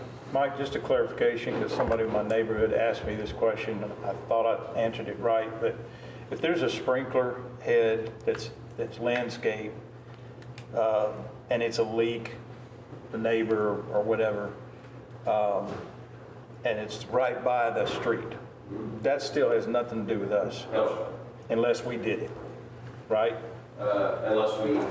Unless for some reason we ran over it when we were doing something or whatever, it has absolutely nothing to do with the city. Yeah, I mean, if we damaged it doing a project, we would fix it, but we're not, there's no active projects going on out there. Okay. And sprinkler heads do that. What happens is they get the valves upstream will get a little rock, a little piece of sand stuck in them. Get stuck. Whenever they close, it won't fully close, and they'll find that the lowest sprinkler head elevation wise, and that's where it'll continually run out. We see that in the park, in Memory Park all the time. Okay. Mike, it's somewhat about this, but this is in your wheelhouse. I've been called by several residents over at Lake Creek Village who want us to take their streets in. They've left you several messages, Richard, haven't heard back in a while, so they asked me to bring that up and ask you, or how do we take that in? I know that we still provide police services for that area, although they're private streets. But what does that process look like? Well, the fact that they've called and haven't had phone call return is not true. We have had discussions with them. I knew there was initial discussions. I think there was follow-up that he's Yeah, so I think I'm kind of pausing because I'm trying to remember where the status on it is. A list is being created by Chris to give to Richard to pass on to them on the exact steps that they would need to. Do you have an ETA for that list so I can let the people that have called me? This week. Okay, thank you.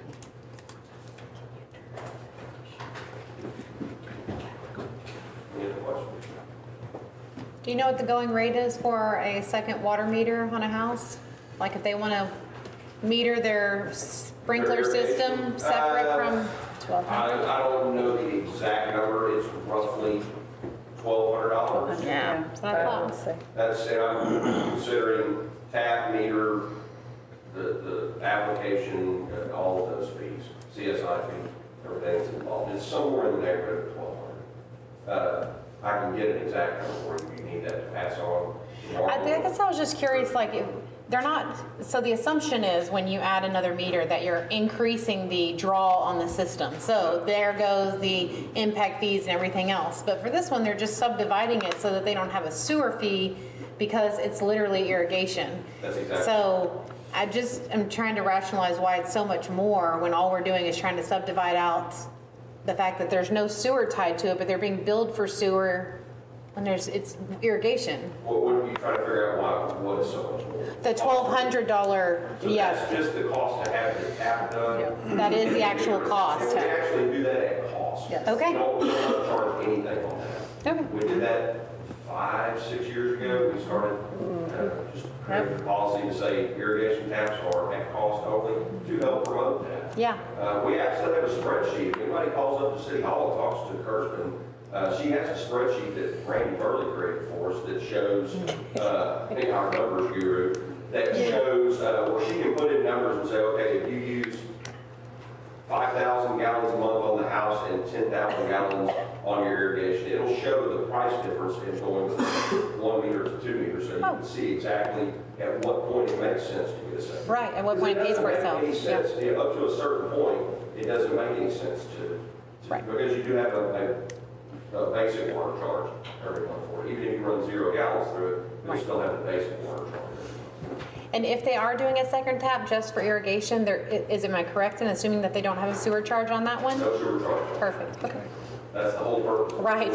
Correctly monitor how much, because your sewer charges are based on the amount of water that goes through the meter. Right.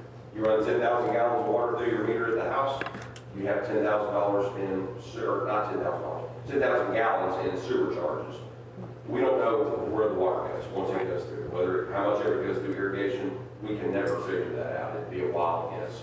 This gives us a correct number of exactly what is used for irrigation, therefore we can charge accordingly.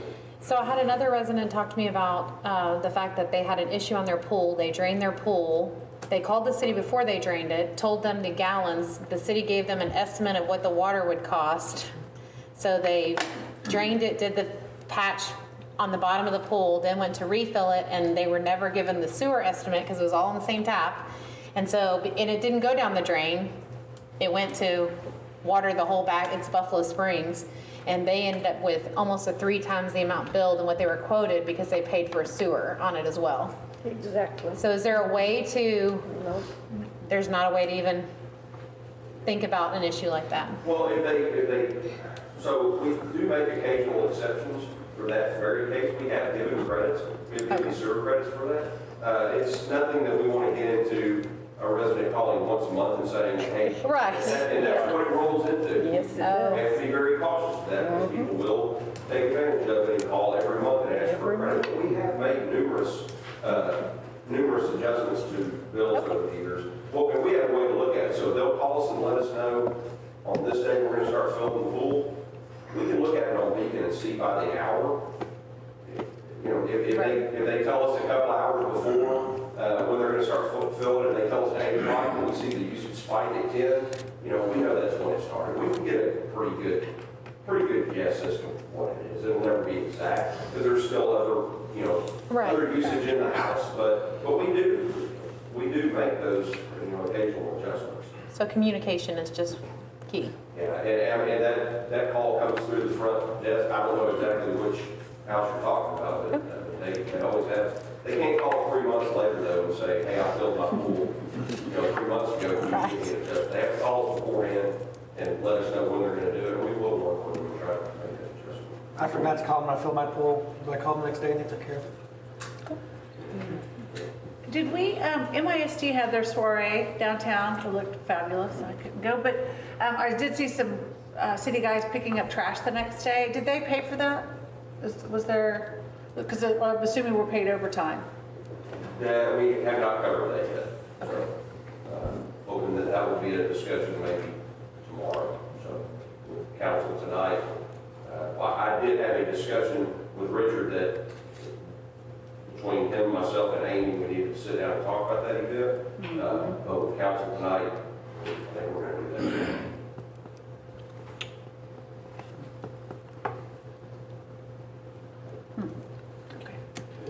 All right, thank you. Thanks. Finance report number 13, Mr. Lasky. All right, good evening, Mayor and Council. Going over your finance report, just a couple of highlights on page number 2 of your report. For your general fund, you have 6 months reserve. You have your MEDC, just over 2 years reserve, and in your utility fund, 1 year reserve. For the next several pages, 3 through 8, it's just the listing of your disbursements, receipts, as well as interest earned on your account, on your bank accounts. And then the next several pages to the end are your budget.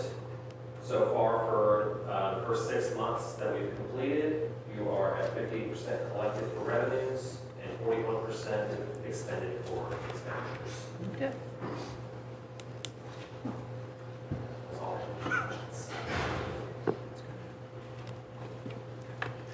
Thank you, Anthony. Thank y'all. Thank you. Thank you. Next up, Chief Solomon for the police, please. Good evening, Mayor, Council. Good afternoon. Evening. You have our board. Have any questions? Let's see. Do. I got a couple things I like to go over. Good? Go ahead. I've got questions when you're done. Just a question on this, on the grant, on the cars. Now I'm in Brookshire Brothers, and people ask me questions. Well, I tell them, if it's on social media, then we know it's true. But here's the deal. Those cars, we're not replacing cars. What we're doing is we're code enforcement. We drive a 90,000 mile car. We're giving one truck a curb. We have another truck that's got 76,000 miles that we're going to take and give to our warrant officer. So we've seen an opportunity to get this grant for $127,000. $2,700 of that would have to be paid by us. But when I say us, we never look at those grants without knowing we can get that out of our budget that's already in it. So we thought it would be a good deal for the city. It's not going to cost, so it's $125,000. We have a grant hunter, so she's hunting for grants all the time.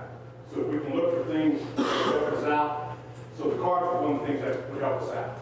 And so I've been getting that question over and over again. And, you know, it's good to get those questions because, you know, like I told somebody, anything that we do should be able to stand up under the light of day.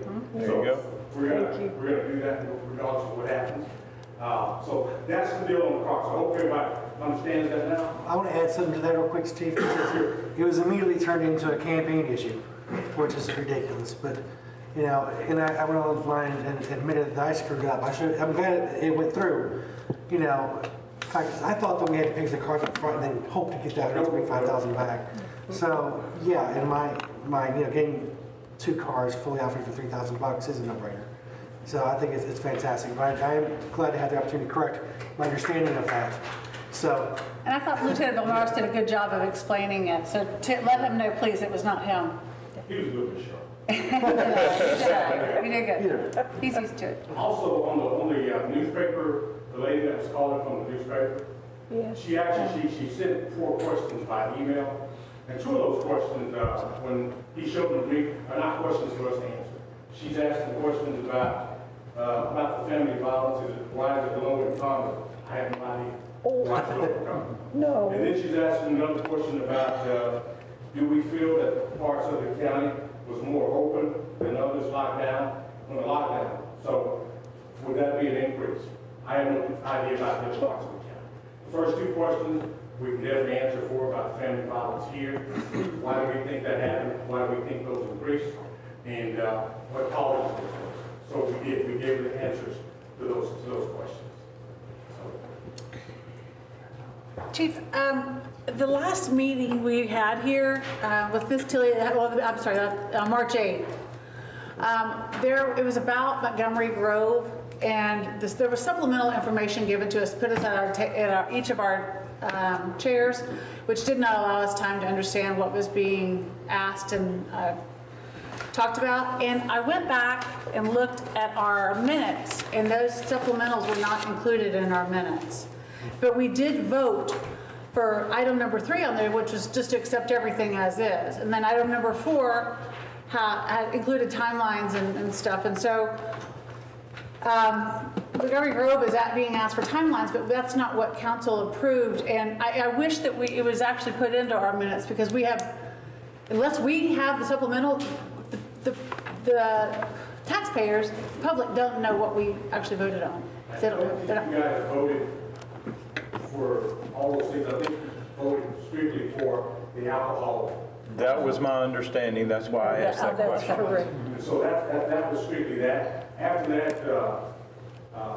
assistant city manager, myself, and the code enforcement, we visited Grove, and I was kind of looking around, and they were talking to the guy who's building the place.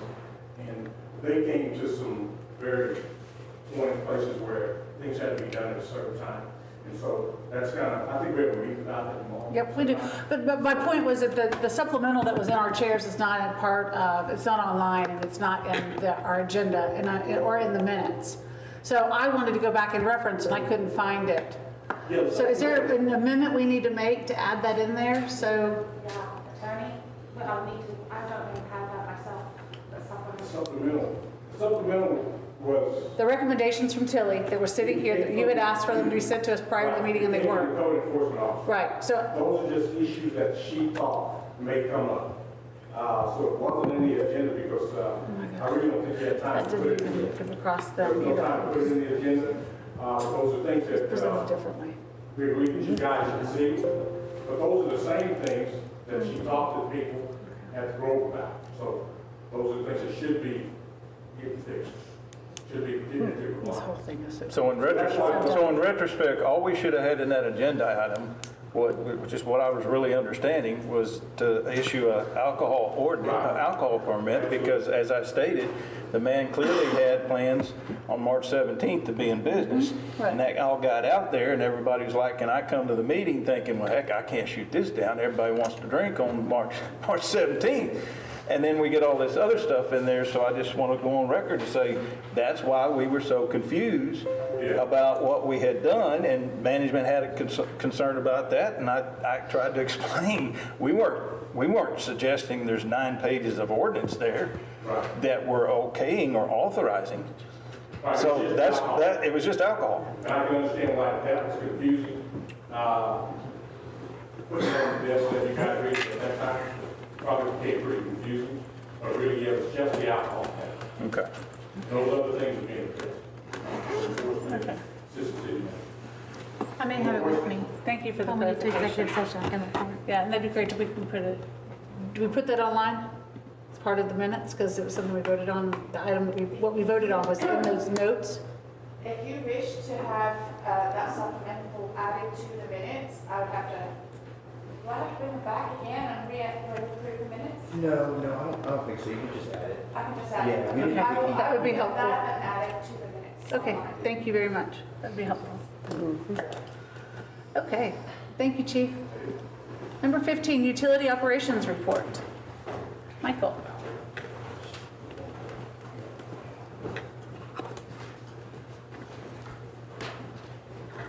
Good evening, Mayor and Council. We have your March operations report. Page 2, we have your district alerts. I'll check any questions. I'm going to move on. Page 3 is your wastewater plant flow detail. So, February, March timeframe was 5,231,000 gallons. Daily peak flow was March 9th at 331,000 gallons. Daily average flow was 186,800, and your 3-month average is 189,667 at 47% of your permitted capacity. Page 4 is your effluent samples. All samples were applied for the month of March. Page 5 has your water report and 96% accountability.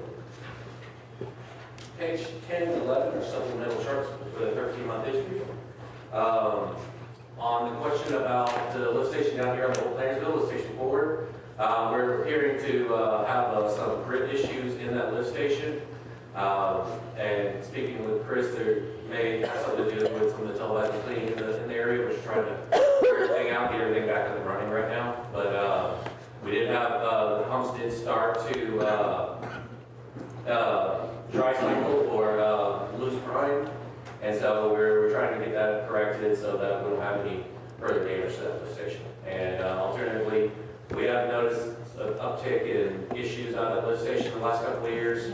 We're looking at, because this type of lift station is different from the rest of the years, where it's not a submersible pump lift station. This actually has a line going down into the wet well, sucking the water out and then pumping it out to the force main. So we're looking at cost to convert that to a traditional submersible pump wet well. Have a little bit better look at it. I did have issues with the guys parking on opposing sides of that street. That street's already very narrow, and when I stopped to ask them about it, they were very courteous to park both their trucks on one side and were apologetic, but that's a blind curve going around that curve where they're parking. So part of me is even gonna ask you, is there a way for them to park their trucks on LA Washington or there across the street? And again, it's a blind curve, so I know I wanna make sure they're safe too. Yes, I can, when I leave here, I can go out there and talk to them about that. There's only certain vehicles that would need to be right on top of the lift station to do the work, so we'll make sure we get the excess vehicles cleared off into another safer area. And they've been there a lot, so I'm scared to look at what your bill's gonna be, because they've been there every day for the last week at least. 2, sometimes 3 trucks. Yes, ma'am, there's been different issues showing up, and then today is where we're starting to not be able to pump out of the lift station, so we're trying to get that situated and wrapped up as soon as possible. Okay. Got 2 water quality questions that have come up. One was related to maybe some sedimentation issues or whatnot, but I had spoken to Mike about that, and I'm starting to get that around, that every time there's a shutdown and a test, there, that's going on. It's a design for one-way flow and two-way, and people seem to be, accepting that. What I can't have an answer for, and it's something I alluded to a couple of months ago, discoloration. And so I've got 2 owners in Buffalo Springs talking about the high-priced filters and stuff.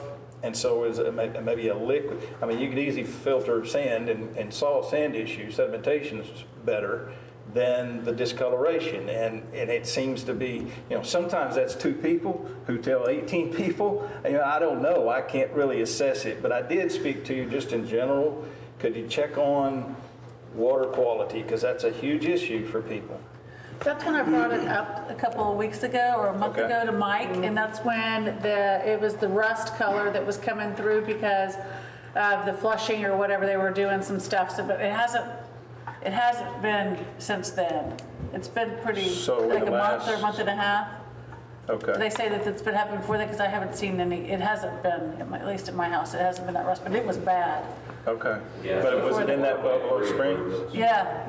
It was bad for Maybe that's a few what they're days still there, talking actually. about. Yeah, so that's iron that the well pumps. Yeah. Okay. We do feed a polyphosphate to coat the iron, so it's not discolored. But sometimes when we do have these shutdowns, it can stir the line up, and the iron that's settled into that line can be agitated and come into the resident's household. But when we discussed it a couple months back, we looked at the flushing plan, and we identified extra areas around the city to flush.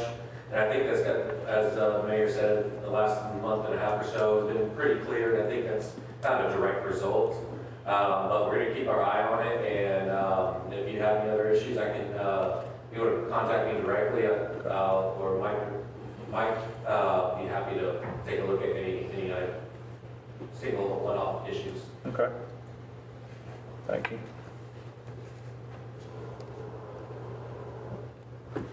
Council have any other questions? Thank you. Thank you much. Thank you, Michael. All right. Number 16, March 2022 utility report. Okay, on the first page of the utility report, the main notable item is $22,218 listed as due to utility fund. That was insurance check related to well repairs for insurable items. We had from a power surge. Next page one shows we had 76 permits issued during the month and 30 new water accounts, which brings our total active accounts to 992. On the city water account usage, on the community building irrigation, or community building and irrigation line, there was a stuck toilet that, there was a leak there at that one. And then the city hall and irrigation was $19,000. That was related to the start of irrigation on March 9th, because we've had some dry weather period, despite the fact that we had a good amount of rain yesterday. In Memory Park, that was at $46,000. Also, that one irrigation was started earlier in the month, so we did have to start irrigation earlier this month than we did in the past. So those are the most notable items on that report.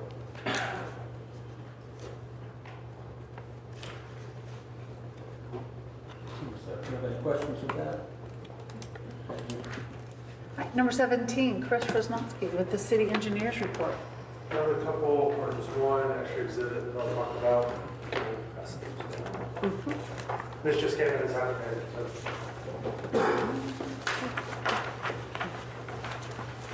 So just as an added take of what Sarah was saying, are all of these extra things that are added up here today, are these getting tied to this agenda when we put them online?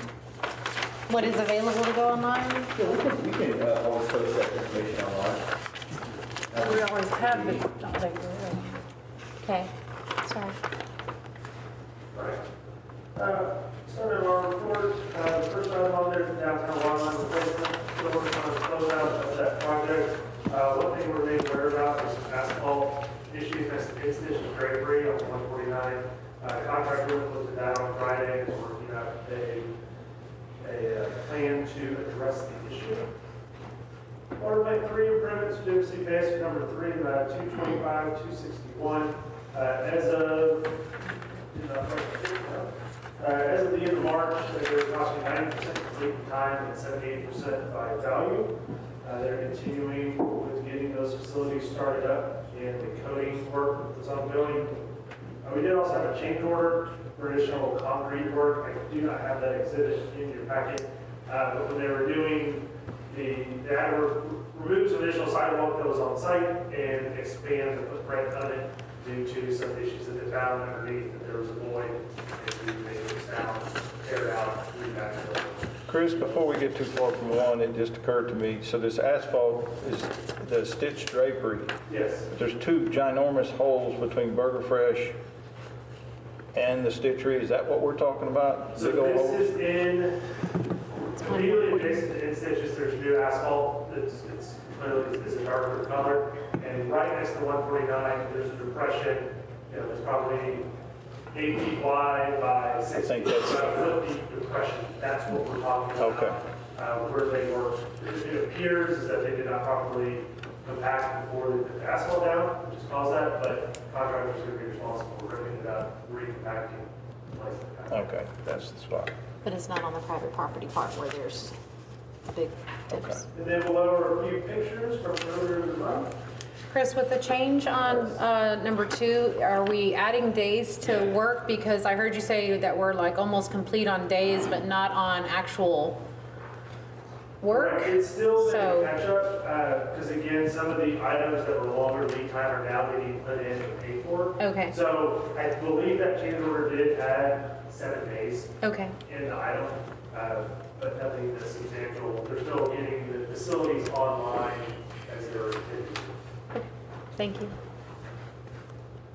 All right, switching over to page 2, the GLO projects. The Martin Luther King regrade and sanitary sewer rehab project, we had a pre-construction meeting on April 12th. We expect them to begin the pre-televising work of the sewer lines in that area next week.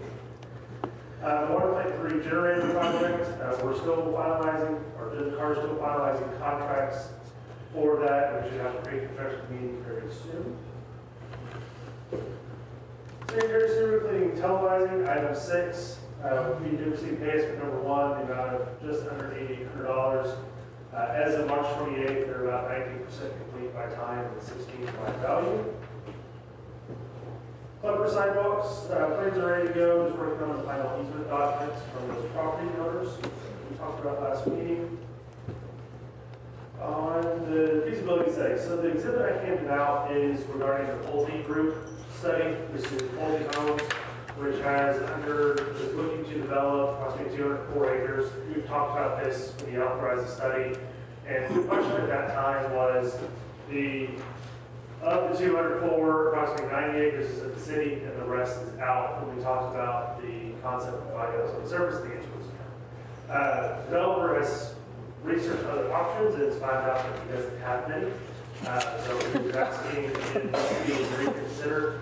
They understand that they would be paying a premium on top of impact fee charges to pay for their capacity and a increased water and sewer rate. What we also discussed with them was the idea that this would be a wholesale customer, because they would have a district, so we would provide wholesale water or sewer service, so we're not individually metering and responsible for the building of all the approximately 65% of the 570 homes out there. So again, tonight, just kind of a little direction from you. Do you want us to run the analysis showing what the cost would be for them to pay their share of capacity in an increased rate? Or still same answer as before, not interested in providing service, even if they cover it? Why don't we just annex them? Do they want to be annexed? Can't. Because there is an ETJ of Conroe. Correct, this is Yeah, on that's our right. ETJ issue. How much money would that bring to us, and what's our liability? Just to clarify, the out-of-city or wholesale water rate, because I asked about that this week from Richard, it's literally like 25 cents more. It's not like we have a great upcharge in that, and we still, again, have people that live inside the city that don't have water and sewer, and so we're talking about providing water and or sewer to people in the Conroe ETJ at a 25, if we're going to even consider this, my suggestion is that we look at our wholesale water rate and sewer rates and we make them more equitable to what our tax value is so that people would want to be annexed versus taking these services away from our residents that are already paying the taxes and not getting the services. Correct. Yeah, no, completely. I don't think that, just the rates you have today, you don't have a 400 home customer that's a wholesale. This is a totally different animal. Right. Where we're talking water and sewer capacity for 375 homes. But even the few homes that we do have that are in a similar situation, they're in our ETJ and still getting services but aren't paying city taxes. It's not at an equitable rate to ever make them want to annex in. I mean, like ever.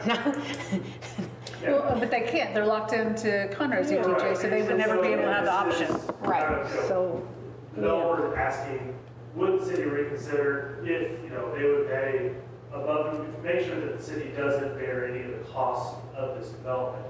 If the answer's up to y'all, it's still yes or no. They asked us, and I passed along a message on, is it something that we want to at least run the numbers and say, here's how it would work, or is that what we're I'm not thinking any of us are feeling spunky about proceeding more with that. There's just not enough for the city to gain. There's no ad valorem tax value, there's no, And so if there's an issue with water, which 1097 could be some trickery over there, we already have some experience with that, then that's on our taxpayer back to fix it, correct? If it was a wholesale customer, your responsibility would stop at the meter. So it's At just, the meter. and so if you meter it where it leaves your ETJ, that's your point of delivery, and that's your individual responsibility. so it'd be similar to the trailer park. Correct. Yeah. So, Stops at the road and then it goes off, gets out. It's like you're providing water to Kroger, your responsibility is, or just a normal house. Cities is up to the meter, it's their responsibility on that. Between the meter and structure or whatever. Yeah. So their other options are they would have to dedicate land and provide their own water or sewer plant. Right. That's where they're at. And that obviously takes away from their usable land, which again is not a city problem, that's a function of where they are. And just their ability to get a wastewater permit. Again, not a city problem, that's a development problem on their side. Conroe not willing to help them out? Go ahead. Is Conroe not willing to help them out? They have nothing anywhere in this city. Yeah. Conroe's not willing to let them out? I mean, if they're not going to help them out, they could at least let us have it. We would take them in and get all the upside of the ad valorem taxes. They can go ask to be released, we'll come entertain it then. There you Is go. it like a CCN? Is it kind of like a CCN? You could not, same kind of mechanism, totally different They subject? did have that conversation with Conroe, they were cool. That was- And they were what? They were told no, that they were not, there was not a chance, or they were not. And what are the rules and laws, like if, I guess there's not any because it's not developed when it was in the ETJ. 65 acres or about. Don't they have a certain amount of time that they have to provide a certain amount of services? Not unless it's annexed. No, not Yeah. unless it's The in it. annexation plan that lays out providing services by X amount of time. Gotcha. With it being ETJ. Are these 60-something acres that important to Conroe? Apparently. Yeah, approximately 113, 114 Yeah, acres, okay. but yes. I really would like to push them to let it, because that opens up so many other opportunities for a larger footprint for our city, as far as even Grand Harbor or a lot of these others that we skirt around but don't touch. This would allow us to touch all of them, so give greater, not annexation, but the allowance of to be annexed in. Grand Harbor wants to be annexed. A lot Yeah. of the board wants to come in and annex. And by the way, they're not in debt. There's a plus in their checking account. So that would be unlike another development who said, come get us, and they're $9 million in the hole. So, but that would be, it would be ideal. It would be a very interesting conversation to be had, but that's not what we're going to talk about tonight. Sorry, digress. So, I think I have the direction, but just to be clear, are we interested in running the numbers, or the answer is still the same? I don't think so. You're interested in providing service if they were able to be annexed?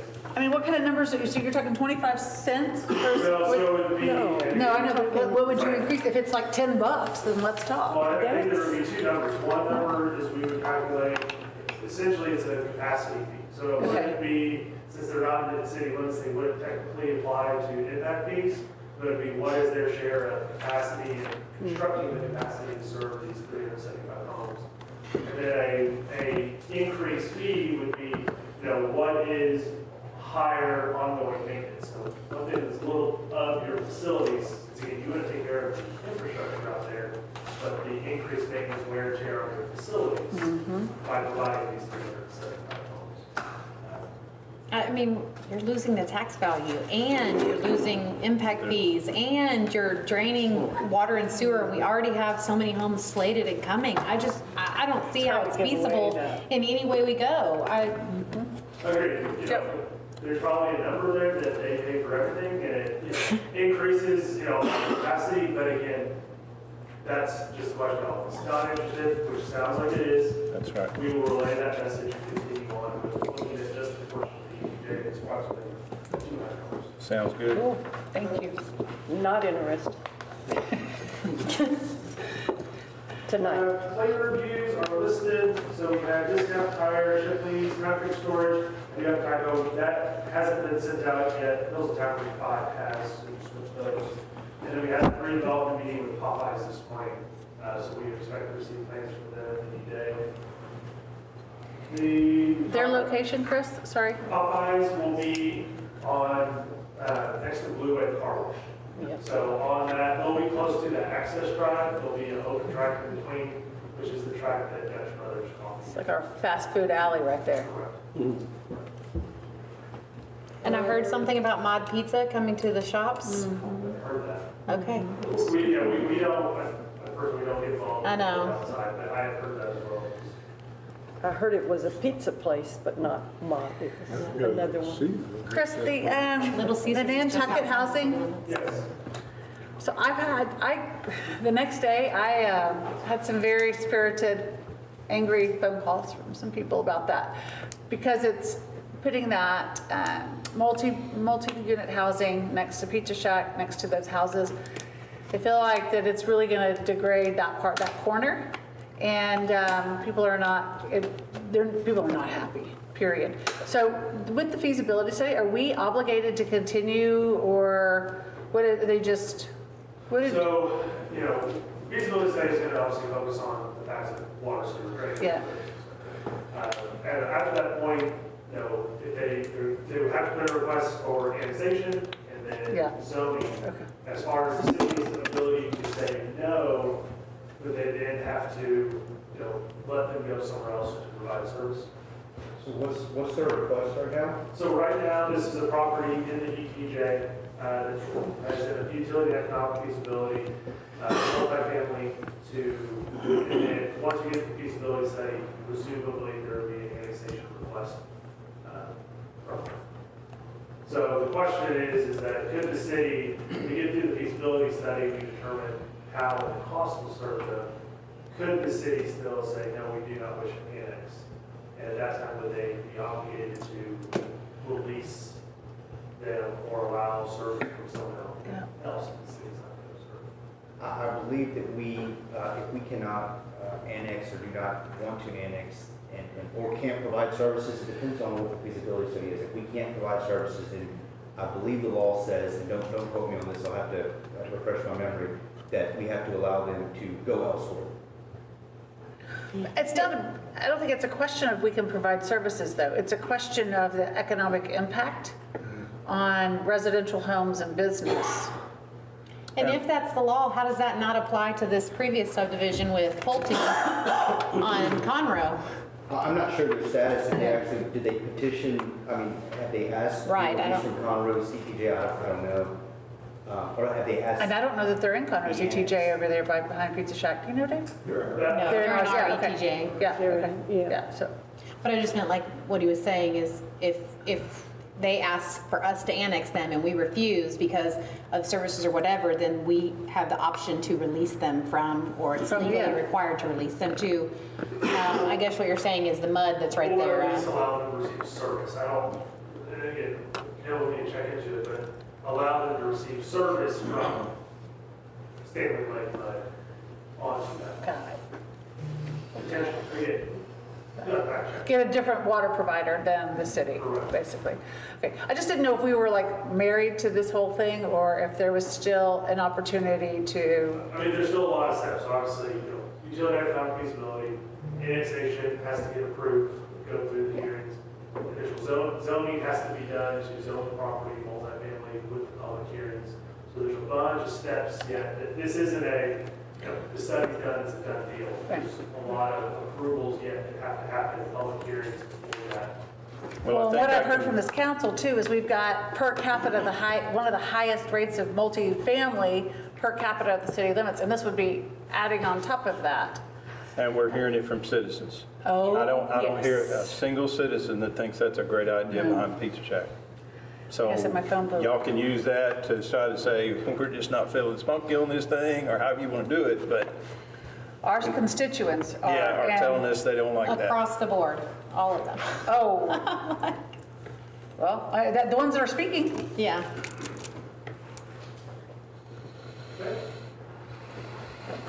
Hilton Concrete Section 4, just kind of keeping this one on the radar. So the 20-year warranty is held back on March 22nd. So we're now about a month in, they're still addressing conscious items, and there's a couple of sections of street that need to be reflooded.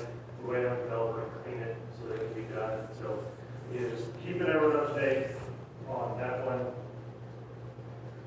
Below are just ongoing items that we've briefly touched on between Redbird Meadows, permits, etc. I wanted to follow up on the Entergy issue at the corner.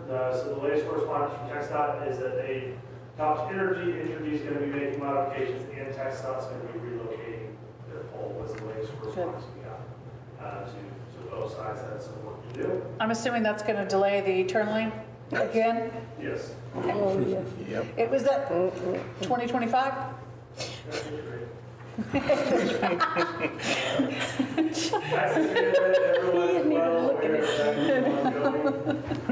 He started talking about it. It's been what, 3 years?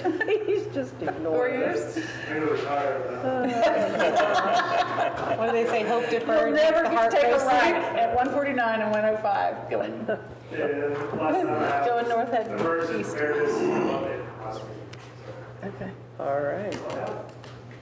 Chris, just real quick, and the staff in general, MEDC brought up some, things about making sure that we're out front with TxDOT as they're doing what is basically functional, routing traffic here and there and taking care of the functional part. From an MEDC standpoint, we want to make sure management team is with them corresponding like now, to the degree to which we can control, for example, landscaping and not just the concrete meridian ugly stuff.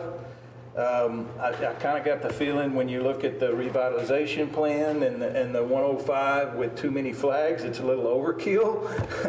But they're not doing anything. No, I know, but okay. it's a concept. But I think the point is we don't want clutter. We want it nice, and we want to be able to control it, I guess, is the deal. Because TxDOT's not interested in that, but the city needs to take an interest up front and make sure they know. And they might be willing to say, well, we'll just leave that part empty here and here and here, and the city can come in there with some nice landscaping, but that requires drainage up front.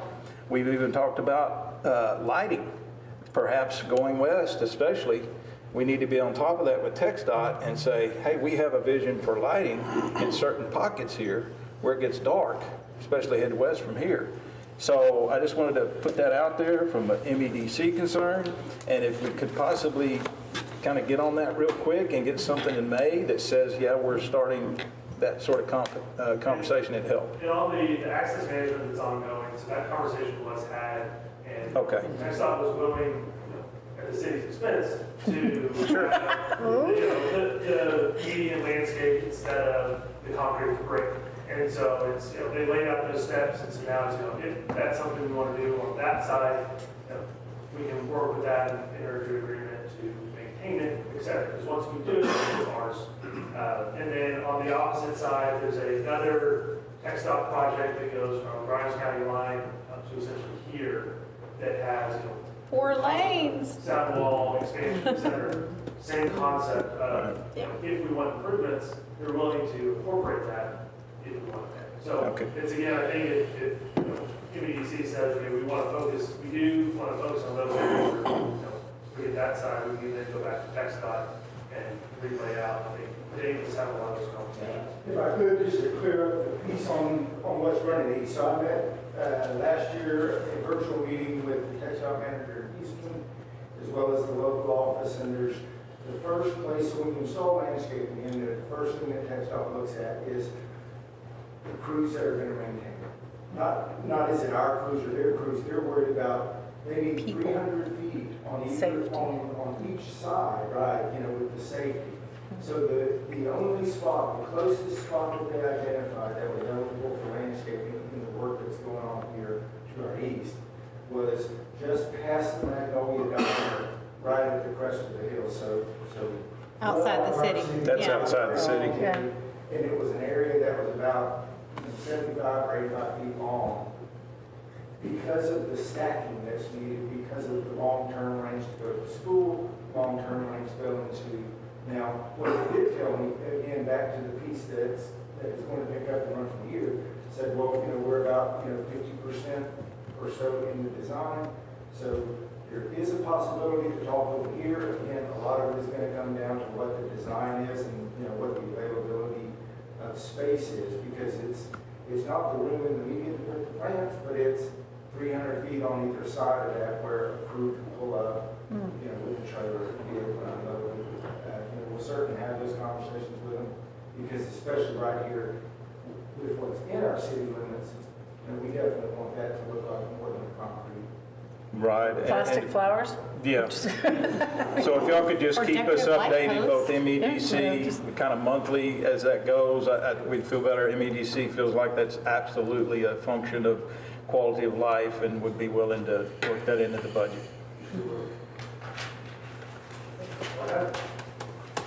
Thank you, Dick. I'll make a motion that we approve the departmental reports as presented. A second. It has been moved and seconded that we approve the departmental reports as presented. This motion is debatable, amendable, or requires majority vote. It's open for discussion. All those in favor of accepting the departmental reports as presented, say aye. Aye. Those opposed say nay. The ayes have it. The motion carries, and we will accept the departmental reports as presented. Next item of business on your agenda is the executive session. The City Council reserves the right to discuss any of the items listed specifically under this heading, or for any items above in executive closed session as permitted by law, including if they meet the qualifications in sections of Chapter 551 of the Government Code of the State of Texas. 551.071, consultation with attorney, and 551.072, deliberation regarding real property. It is 8:18, and we will adjourn into executive session. And return shortly. Thank you. Okay. Sorry. Oh, outstanding. I will be ready.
come back. Sorry, I didn't want everybody to climb over me.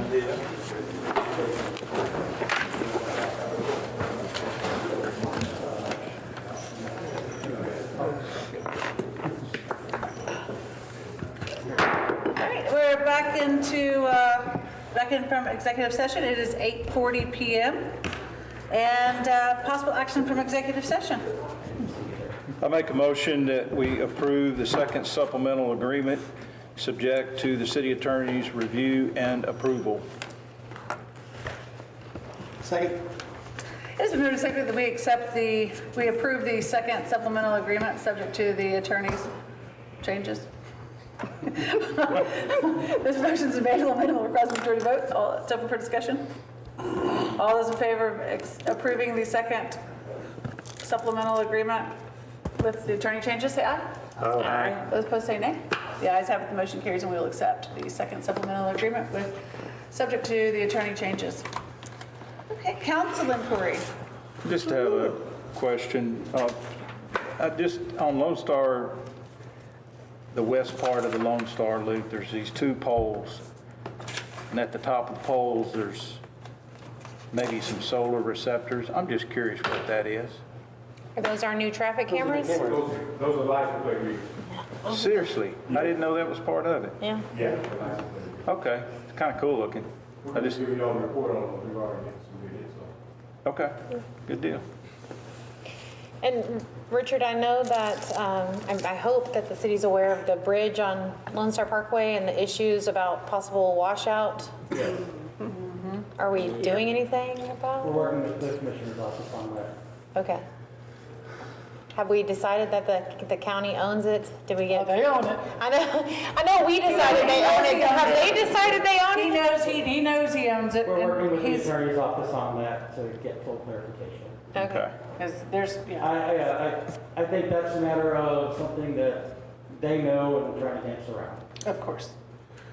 And just for the record too, Robert Walker's office is not responding back to us to meet regarding the solution for that four-way stop. I think we've asked 3 or 4 times. Right, I know you, by emails that I've been on, Yep. and you've been on, Yep. we have both attempted that. And I think Dave has too. And he's not responding, which is most unfortunate because their response to, and just for the record, they said they would pay for half. And now they're saying they'll pay for some. The original, what was it, about 3 months ago now, I think that where they indicated they would, and then the most I've heard from them was, well, they'll get back to us about an agreement, and every effort since then, I know that you've made, that I've made, they've made, it's just gone unanswered. And I spoke to Blyle, and Blyle was giving them, at first it was, Blyle hasn't given us the information, and now Blyle's given it to for some time now. So,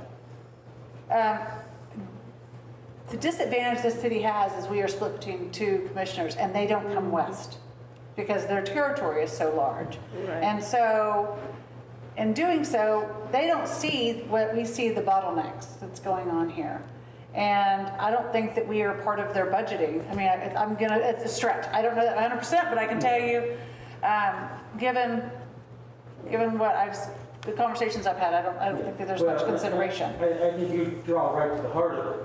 We're between the 2 of them, so neither one of them considers us, I think, to be a major part. Right. Or Never has. Yeah, precinct 1, obviously, they're right there in Willis, is where the office is. So that's what they think was major. Precinct 2, they're right there in Magnolia. So that's what they think of. And I get the feeling that we're just kind of we're the odd one out on both sides. Random question. Is there any way that we could move precinct lines to get our town in 100% in one or the other? I mean, I don't know. More of a legal question, but I think the only thing that can be done is when they do the census-related redrawing, which when it just came up in this county, they literally solved the county's redrawing by moving 1 voting precinct, I believe, They split 19 in half and did 19 and 105, and now all of Buffalo Springs and everything behind Kroger has to go vote at the Walden Community Church. How does that even make sense? But I'm talking from a commissioner point of view. Right. There's literally one voting box on the east side of the county.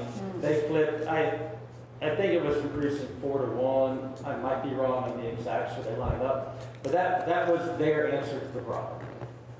If there is a better way, I'm certainly open for our attorney to suggest. Just so we can get some attention. It's tough. Yeah, I'll follow up on that, Mayor. And we do have a meeting this week with Riley, which is nice, but that's not gonna help anything in the city. It's on another issue, which would help the city indirectly, but we're talking about in-city, which is Robert Walker's footprint, which is something we've already started the ball rolling on, which is everything's been done except for the conversation to be had of who's gonna pay for what, what's our timelines and how we're gonna move forward. So, I just don't want that to get dropped, because that area is only getting more and more congested. And Caleb and I already have a call plan for tomorrow, so he just told me to make sure that we discuss that. And he may have some better options or some experiences that Alan has had from his career that may apply. Okay.